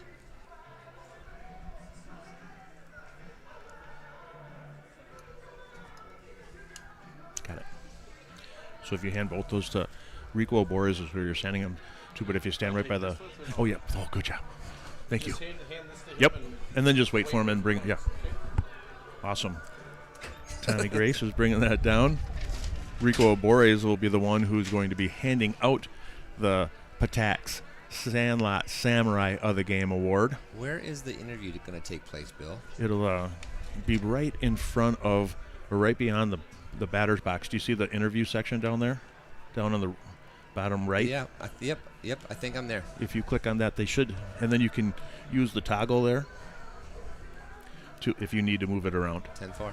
I see how they got it on the interview. Yeah. Kev set us up. He kind of Billy-proofed it. Kinda. Holy cow! I don't think we brought her into the ditch. Well, we maybe had a couple wheels in the ditch for a while, but we kind of pulled her back out. Let's not take a look at the scorebook.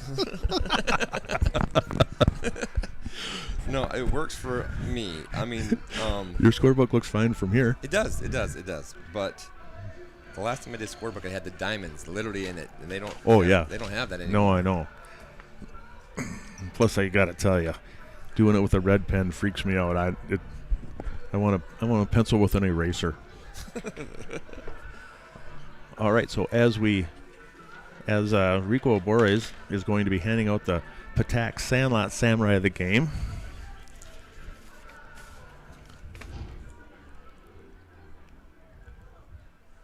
Can I get Cal Usgard? That's cool. That is really cool. Can you get them there, Muff? Yep. They look like they're standing in the box. Can you still get it from that camera? Yep. I'll see. Yep. Let's see.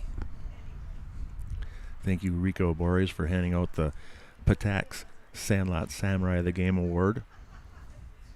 None of us adults wanted to do it, so we needed a senior kid to do it. So I got Cal Usgard here, and also unfortunately Kevin Westhouse couldn't be here, so I'm filling in for him. I think this is our first back-to-back, pretty sure, for Tax Sandlot Samurai of the Game, so that's pretty cool. Cal, I want to ask you, what's your thought process through your at-bats and how you get better throughout the game? I don't think much. I think grab the ball. Hit it hard. So you got 6 fantasy points. What do you think about that? Were you thinking good? That's the highest on the team here. Yeah, I'm liking it. That's good. I carried Team Cody to a win there. Give it up to Cody, I guess. And then, do you have a certain prep style for games, or do you just kind of wing it? I kind of go for a run up the center, stretch out a little bit, take a few swings. Then is it like a pregame meal, or is it just winging that too? This is the best interview of the whole year. Oh, Cal, you're on back. Talk about a ditch. No. And then just bring it back up there. Thank you very much. Awesome. Well, congratulations, Cal Usgard, on the Patax Sandlot Samurai of the Game. Well deserved. He did a nice job at the plate over the last couple of games, and for sure did a really nice job out in the field, hustling down a lot of very tough plays. So he did a great job, and a really good kid, and a lot of fun to watch this year. So that's a fantastic job. Nice job by the Wildcats. Took a couple on the chin yesterday, but bounced back nicely with an 8-5 win over the St. Croix Central Panthers. So really well done. That'll conclude this week. It's been a long week. And then next week, just so everyone's on the same page, we've got a home game on Tuesday against Menominee here at 5 o'clock. We'll have that game on the River Falls Sports Broadcasting Channel as well. And then the Wildcats are away on Thursday, also against Menominee. Those will be the last 2 conference games of the season. And then they play a doubleheader here in River Falls on Friday. That's a doubleheader against Superior. That's also senior night. The first game's at 3 o'clock. The second game is at 5 o'clock, and they're doing the senior night in between the 2 games. So come on down for that game. That's next Friday, doubleheader at 3 o'clock and 5 o'clock. So a lot going on next week. That's the last week of the regular season, and then the following week starts regional play. So it was a great game. Kevin Westhouse got us started out, and then he handed the wheel to us 3 knuckleheads. And I'd like to say thank you very much to Greg Mefford and to Tommy Grace for filling in. You guys did an awesome job, and I really appreciate you being up here. Your baseball knowledge is fantastic and just a lot of fun to be up here, so thank you very much. And with that, as Kevin says, we'll put a big red bow on this one, and we'll sum it up with a Wildcat win, 8-5. And we will be back here next Tuesday for the game against Menominee at 5 o'clock. So thank you very much for joining us and watching and putting up with some of our shenanigans. It's been fantastic, and we'll see you next week. Until then, everyone, have a good night. Thank you, Bill. Thanks, Bill.